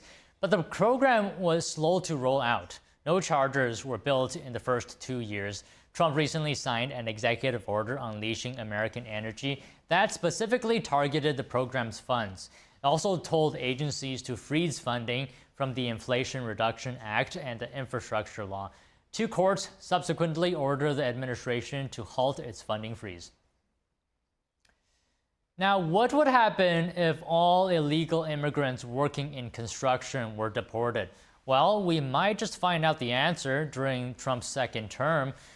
On the campaign trail, he vowed to execute the largest deportation operation in American history. In his first few days in office, he issued a slew of executive orders just to that end.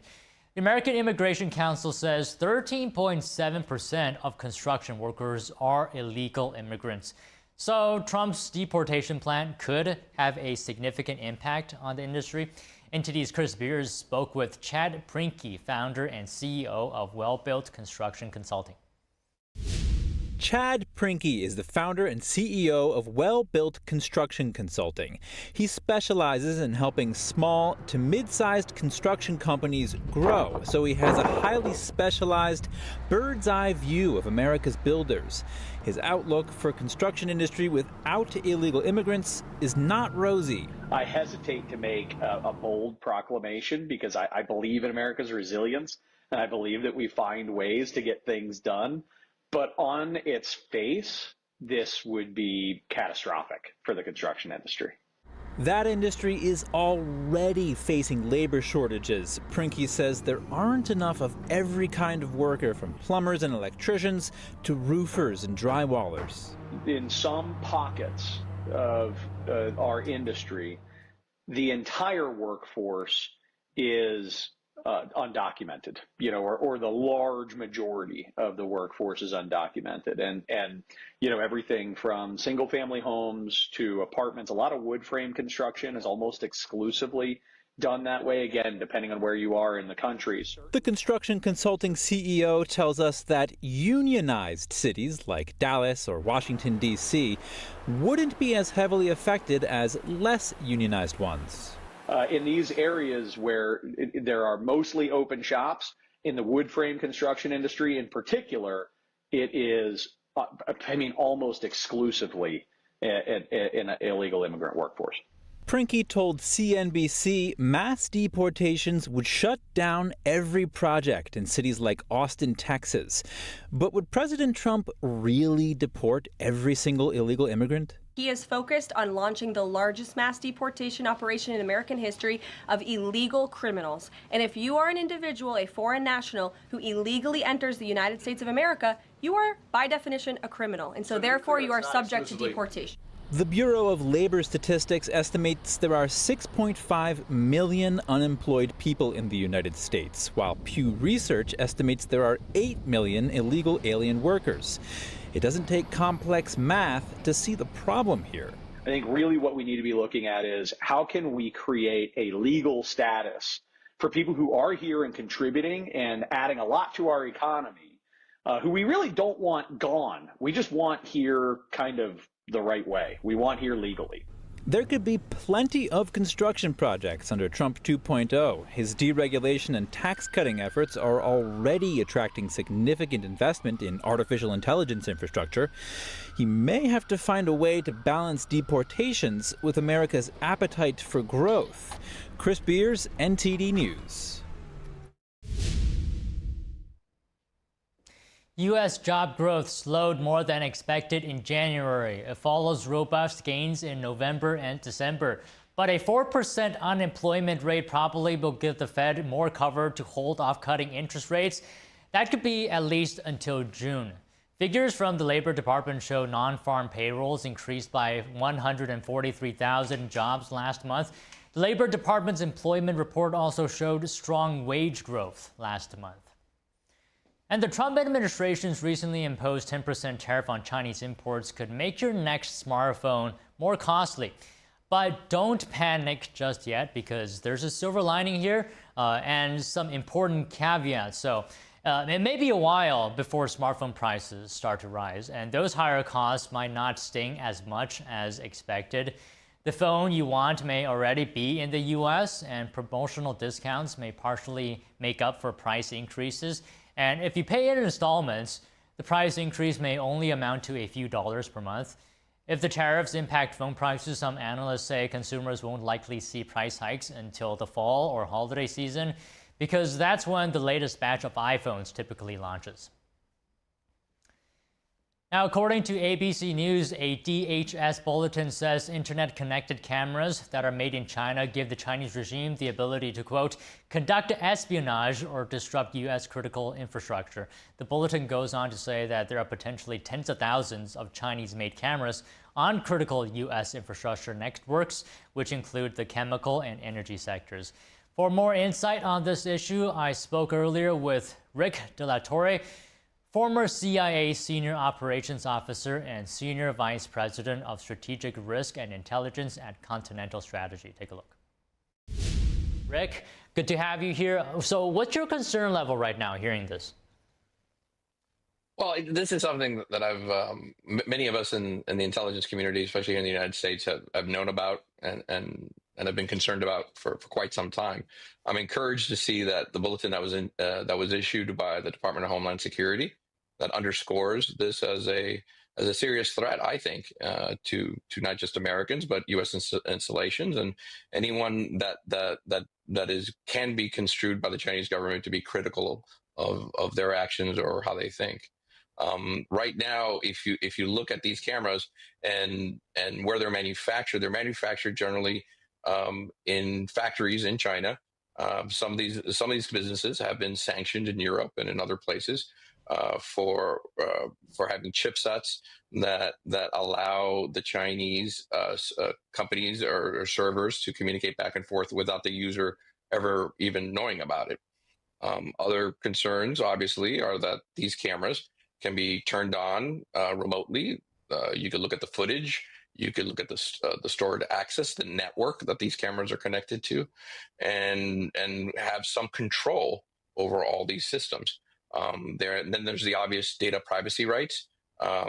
Since many of these since many of these cameras transmit to servers in China, and the Chinese government has laws on the books that allow them to force companies in China to turn over access to those files, to that data. You really, Americans don't have any control now at that stage. So yeah, there's a number of concerns with this. So you mentioned earlier that you've known about this for a while now. Why is this still happening? Why is the U.S. response too slow, and why? I believe it is. I believe it's been very slow. We've known about this, about Chinese manufacturing, and particularly in things like laptops, computers, routers, cameras, chipsets that people can't seem to identify. Chipsets inside these electronics that no one knows why they're even there or what they do. And there have been documented cases of electronics pinging back, sending information back to Chinese servers when they were when it was never intended to do so. So the DHS mentions white labeling as a way for Chinese cameras to bypass U.S. bans. Can you tell us a little bit more about that? What is it? So white labeling basically means you could have, you could create a company anywhere in the world. Here in the United States, you could call the company ABC Company, and then you buy the same camera that a number of other people are buying, made in one or two different factories in China, and then you just simply put the logo of your newly minted company on it. So these are the kinds of cameras that I think you would buy if you were buying them from online retailers, and particularly online retailers that are primarily based in China. And you would see the same camera. If you look at the photo, it's the exact same camera, but just under 5 or 6 different names. So that's what they mean by white labeling. In other words, even though the company could be a U.S.-based company, corporation, or somewhere else in the world, the actual components and the manufacturing of that camera is only made in 1 or 2 facilities in China. Okay, so let's take a step back then. Broadly speaking, do you think the U.S. is doing enough to prevent these security threats or even future threats from bad actors? I do not. No. I think there's much more that should be done. And particularly with simple things like the apps we have on our phones, the software we download on our computers, and things like this that are manufactured in China. Things like cameras, cell phones, laptops, equipment that transmits or receives is something that any consumer should have some concerns about. There needs to be some hard choices that consumers and corporations have to make. If consumers, however, lead the way and they actively start to vote with their hard-earned currency and purchase equipment manufactured not in China, say manufactured either here in the United States or in Europe or elsewhere, then corporations and manufacturers will hear that message and they will appeal to that customer base. Well, all right, Rick, that's our time today. It was great speaking with you. Thanks. Good talking to you. Next, Amazon could be on its way to becoming the world's largest retailer. You may think it's already there because Amazon's market capitalization has long been higher than Walmart's, but Sam Walton's company is still considered by many the biggest retailer because of its revenue. This quarter, though, Amazon is expected to report $187 billion in sales. Walmart is forecast to bring in $180 billion. Still, most analysts measure revenue on an annual basis, and Walmart is expected to hit $681 billion for last year. And Amazon is forecast to come in short of that at $638 billion. That's still a big win, though, for Amazon because it marks the first time the company will surpass $600 billion. Now, let me ask you this. Are you more used to drinking from a plastic straw or a paper straw? Well, President Trump will be signing an executive order to end federal support for paper straws. The president posted on Truth Social today that, quote, "I'll be signing an executive order next week ending the ridiculous Biden push for paper straws, which don't work, back to plastic." Now, late last year, former President Biden announced a national strategy to end federal reliance on single-use plastics. Trump's plan is part of his broader push to reverse Biden's environmental regulations. Liberated Brands has filed for Chapter 11 bankruptcy protection, according to court documents. You may recognize their popular brand names of Quiksilver, Billabong, and Volcom, connected to the surfing and skateboarding industries. NTD Sean Marshall has details as these brands are closing all their stores here in the U.S. Quiksilver, Billabong, and Volcom, which have sold popular surfer and skateboard-inspired clothing for the last couple of decades, are permanently closing all of their stores. More than 100 locations across the United States will be shutting down in the weeks to come. The brand's operator, Liberated Brands LLC, filed for bankruptcy, blaming fast fashion rivals and other economic factors for its financial struggles. In bankruptcy filings, the CEO said that a dramatic rise in interest rates, persistent inflation, and supply chain delays put significant pressure on Liberated's cost and revenue. He also laid some of the blame on fast fashion rivals that let shoppers cheaply, quickly, and easily order low-quality clothing garments, while being able to adapt to micro-trends more quickly than brick-and-mortar companies. Between 2021 and 2022, Liberated's revenue grew by 20%, pushed by increased demand during the pandemic. Liberated's CEO said sales increased from $350 million in annual revenue to $422 million. The company is selling products at 400 stores worldwide, including 124 in the U.S. Despite Liberated's demise and store closures, the three brands aren't disappearing. Authentic Brands Groups, the parent company, is moving the licenses to another operator to keep making the clothes. And they'll be sold at specialty retailers, department stores, and online. Sean Marshall, NTD News. Well, that's a shame. I used to go to their stores. Next, Tesla raised the prices of its Model X cars in the United States by $5,000 today. The Model X all-wheel drive will now cost $84,999. The high-performance Plaid variant will now cost buyers $99,999. Tesla did not provide a reason for the price increase. Last December, Tesla increased the prices of its Model S cars in the U.S. by $5,000. The company is working to reduce car production costs and said in January that the average cost of materials and labor for manufacturing its vehicles reached its lowest point in the fourth quarter due to a slump in raw material prices. Accounting giant PwC appears to be selecting students from certain races to attend its job fair. Here's the story.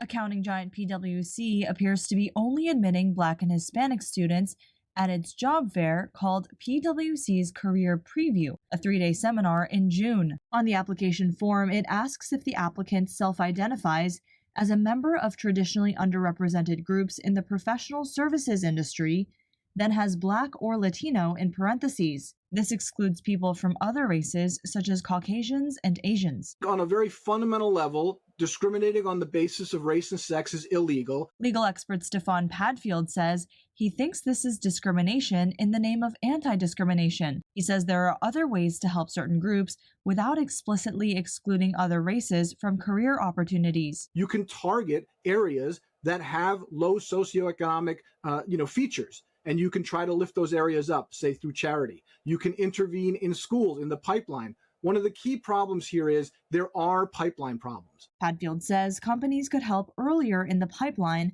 when people from underrepresented groups are in grade school. He also encourages promoting trade skills such as truck driving and carpentry. At PwC's Career Preview, attendees will network with the firm's employees in Orlando, Florida. It will pay for all travel expenses and accommodation. PwC has not responded for comment. Diversity, equity, and inclusion, or DEI programs, surged in 2020 during Black Lives Matter protests. Supporters say it helps historically discriminated groups. Opponents say it's special treatment to certain people just for being part of a certain group and de-emphasizes merit. And now couples can say I do while chowing down on chalupas. Taco Bell Cantina is helping lovebirds tie the knot with the wedding package at its location on the Las Vegas Strip. A wedding chapel is on the second floor of the fast food restaurant. Taco Bell's chapel features an Elvis officiant, Vegas showgirls, and a sauce packet bouquet. Of course, tacos are also included in the $777 price. After the ceremony, a quick reception is held in a private area of the restaurant for the couple and up to 25 guests. Taco Bell weddings can be booked same day with at least 4 hours notice. The NFL will play its first regular season game in Dublin, Ireland in 2025. The Pittsburgh Steelers are confirmed as one of the teams to play. The league announced the game but did not name an opponent for the Steelers or a game date. Details will come when the NFL announces its schedule in the spring. The Steelers and Chicago Bears played a preseason game in 1997 in the same Dublin venue, which is the largest in Ireland. The family that owns the Steelers has ties to Ireland. The team's late chairman Daniel M. Rooney was U.S. ambassador to Ireland and a co-founder of the Ireland Funds charity. The U.S. State Department will host over 50 Super Bowl watch parties across 6 continents. That's in support of the league's mission to bring Sunday's championship game to every corner of the globe. The Chiefs-Eagles matchup will be shown at gatherings in countries like Australia, Bolivia, and Mongolia. Secretary of State Marco Rubio said he was grateful to the NFL for helping to make the watch parties possible. He also said the Super Bowl captures the spirit of America, where hard work pays off. Last year's Super Bowl drew a record 62.5 million viewers outside the U.S. The data shows the NFL's global reach is growing. Christmas Day games streamed on Netflix saw viewers from 218 countries and territories tune in. Okay, on to Wall Street. All 3 major stock indexes closed lower today, and this comes after President Donald Trump's reciprocal tariff announcement following weak jobs, consumer, and sentiment data. So a majority of the 11 S&P 500 sectors traded lower, with consumer discretionary leading losses. Now, worth mentioning, earlier jobs report showed U.S. job growth slow, more than expected in January, and the final employment report under former President Joe Biden's administration showed 598,000 fewer jobs were created in the 12 months through last March than previously estimated. And with that, all on today's business matters. Coming up after the break, will DeepSeek be the latest Chinese app to be banned from government devices in the U.S.? We have that and more in just a minute.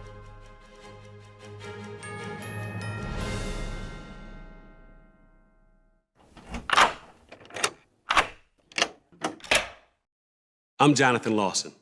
If you're 50 to 85, I have an important message about security.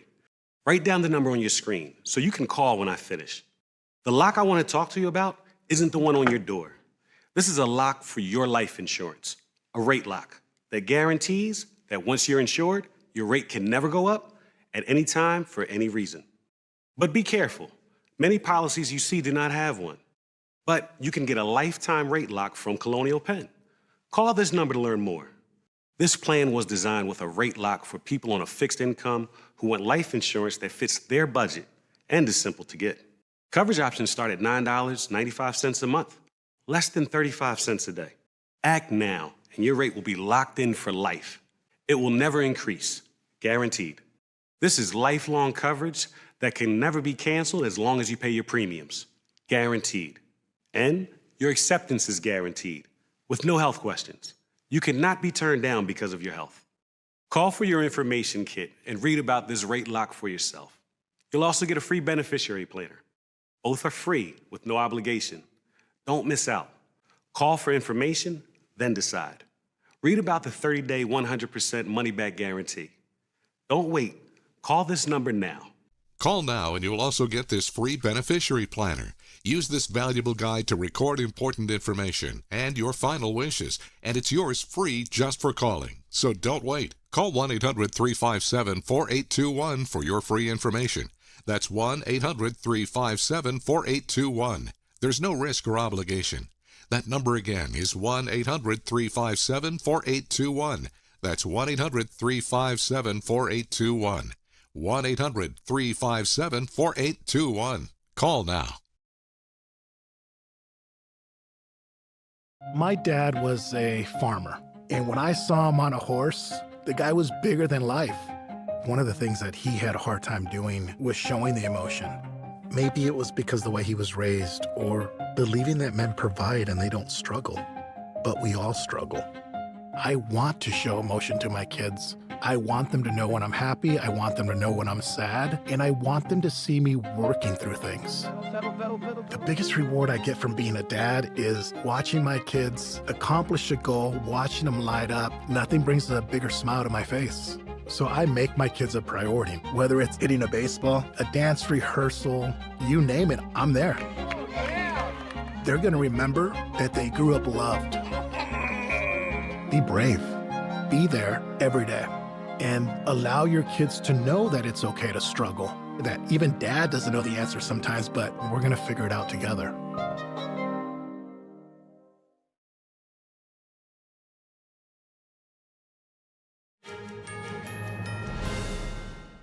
Welcome back. DeepSeek may become the latest Chinese app to be banned from government devices in the U.S. That's as lawmakers are saying it raises national security concerns. NTD's Washington correspondent Jack Bradley joins us with the latest. Jack, good to see you. What's being introduced in Congress on this? And good to see you too, Don. Well, it's called the No DeepSeek on Government Devices Act. It's pretty self-explanatory. It would ban the Chinese AI application on all official devices. And it's being led by Democratic Congressman Josh Gottheimer from New Jersey, Republican Congressman as well, Darren LaHood from Illinois. And they say that there are significant data privacy risks here, particularly with user information being accessed by the Chinese regime. Watch. With DeepSeek and the Chinese government literally putting into their code an ability to capture data on Americans, on their searches, on their private, on either private documents that they're using DeepSeek for. Are we feeling some deja vu here? Because it's the same reason that TikTok received overwhelming bipartisan support in Congress to ban the app. And China's 2017 National Security Intelligence Law requires that all Chinese citizens and businesses provide literally all data to the party. Now, DeepSeek's privacy policy itself says that it collects user information, including any text or audio that the user provides while using it. Now, DeepSeek also self-censors information. We can see that if you try to search anything about Xi Jinping or the Tiananmen Square massacre, it comes up with a default answer of ask something else. Now, it also censors information regarding the Chinese human rights abuses and expresses loyalty to the Communist Party. Take a look. China has a plan to replace the United States, and they're working at it every single day. They want to beat us technologically, militarily, economically, diplomatically. And again, it's interesting on DeepSeek, you will never see any criticism of Xi Jinping, of the Communist Chinese Party. You won't see any support for Taiwan and their freedom and opportunity there. Now, the U.S. is not alone here. Canada, Australia, Belgium, Italy, South Korea, and Taiwan have already put major restrictions, if not outright banned DeepSeek on all government devices themselves. And here in the U.S., we already have NASA, the Navy, and the Texas state government workers already banning the app from official government devices. Don? Well, Jack, thank you very much for the insight. Very helpful.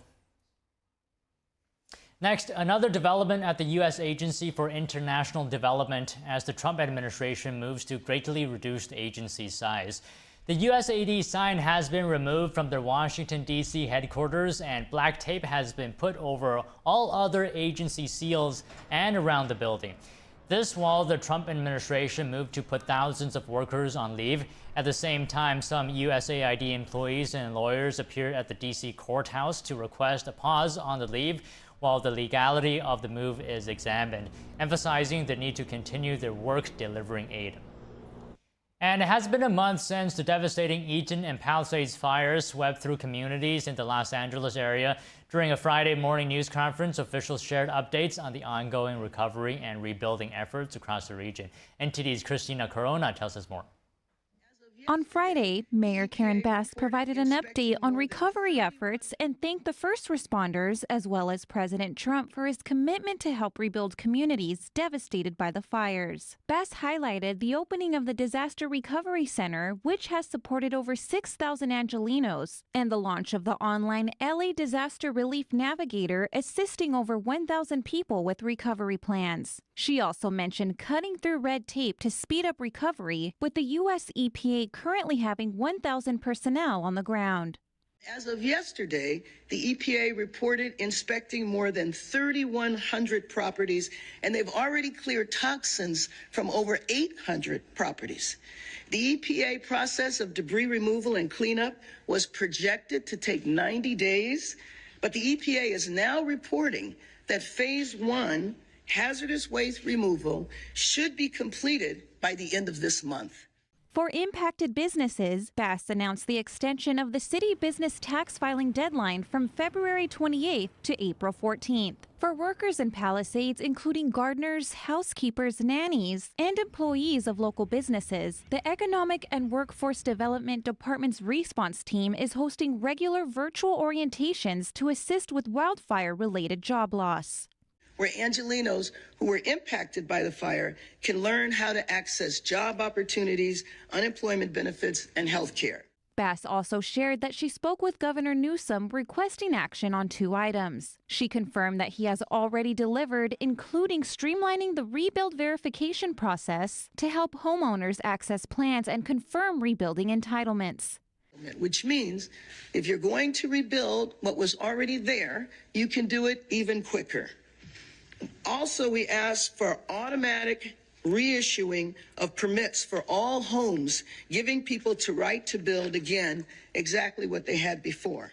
Bass announced plans to work with the county assessor to provide additional tax relief, including property tax rebates and utility bill relief for impacted businesses and residents. Recently, Southern California Edison submitted letters to the California Public Utilities Commission regarding investigations into the Eaton and Hearst fires. While SCE has been sued over allegations its equipment caused the fires, the investigation led by the LA County Fire Department may take months. When asked about the possibility of Southern California Edison equipment causing the fire, Mayor Karen Bass called it devastating and said the matter would need further investigation. Christina Corona, NTD News. Coming up next after the break, Medicare Part A reserves are set to run out. That means some of your benefits for hospital visits will be cut. If the law doesn't change, how big is the impact and what can be done? Our data analysis for you after these messages.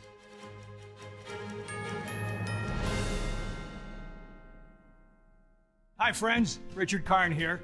Now I'm known as the guy who can fix just about anything, but the technology in most appliances requires very special training to fix. My point is, even I know when I've met my match, and that's why my family has Choice Home Warranty. So we won't get stuck with high-priced repairs. Choice Home Warranty covers over 25 major home systems and appliances. That's your AC, heating, plumbing, kitchen and laundry appliances, and so much more. Imagine for less than a cup of coffee a day, Choice Home Warranty can help protect you from expensive major system and appliance breakdowns that your homeowner's insurance doesn't cover. But you have to call now before it's too late. Every homeowner should have Choice Home Warranty. Your homeowner's insurance is not going to cover your appliances. Washing machine, dryer, refrigerator, air condition. If I had any issues arise, they were able to take care of it immediately. Now, homeowner's insurance won't protect you when your home's major systems and appliances break down due to normal wear and tear. But Choice Home Warranty will. They can help cover repairs and replacements. Choice Home Warranty is the best warranty we've ever used. It would save you so much money in the long run.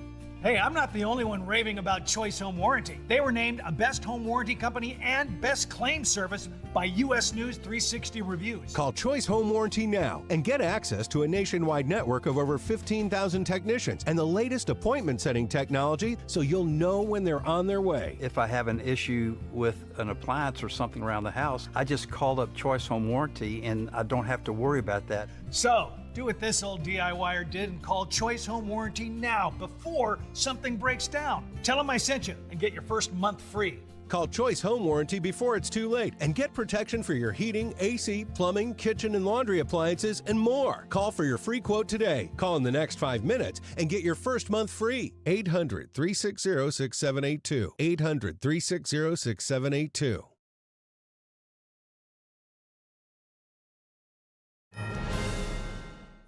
And now on to healthcare. President Trump has recently vowed to protect Medicare, but it has a serious budget problem on the horizon. Our data reporter, Kevin Hogan, is standing by at the hub now. Kevin, will Medicare have enough money when more Americans reach retirement age soon? And has President Trump put forward any solutions to keep it sustainable?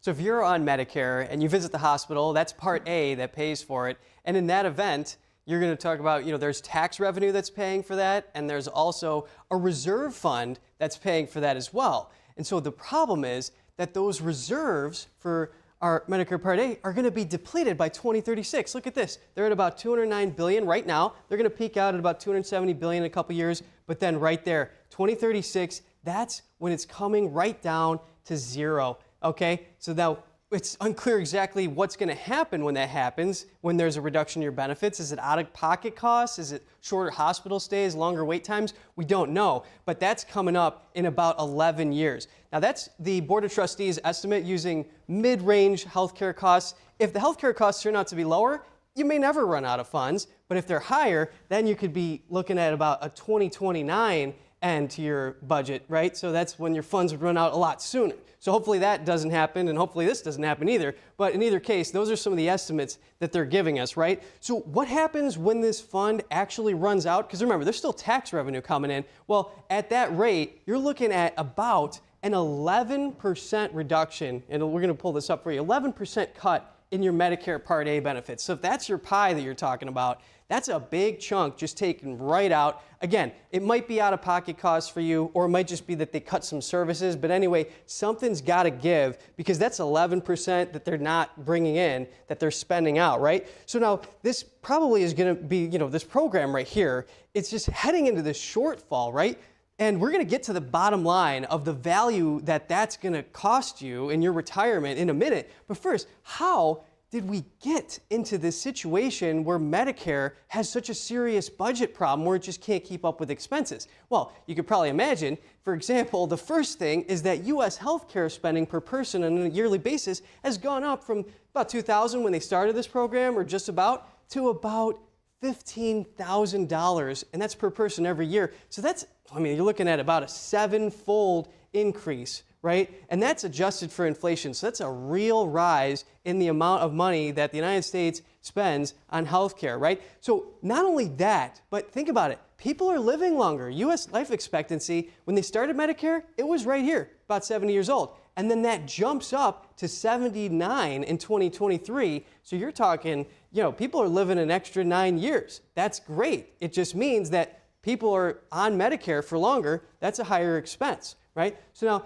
you're going to say, okay, well, let's just talk about the, where exactly we're headed in this projection, right? So the Board of Trustees, they project a surplus, but then look, these are hundreds of billions of dollars of annual deficits over the course of this century, and then you get to about a surplus, or you zero out here, so they can pay their expenses there. But all these years from 2036, right, that's when you run out of money, 2036 until basically the end of the century, you're looking at deficits with no reserve funds either. So that's when you look at a lot of these cuts. That's 11% cut right here. And again, that only gets worse. And part of that reason, remember, the baby boomers right around 2029, the younger ones are turning 65. So that just means that they're on Medicare too, right? But look at this. If you're about to hit your retirement, this is going to affect you. But now if you're 20 years old right now and you're going to retire in maybe the 70s, that's when you're hitting these big deficits, right? So we're going to see exactly how that translates into the hit that you're going to take over the course of your retirement.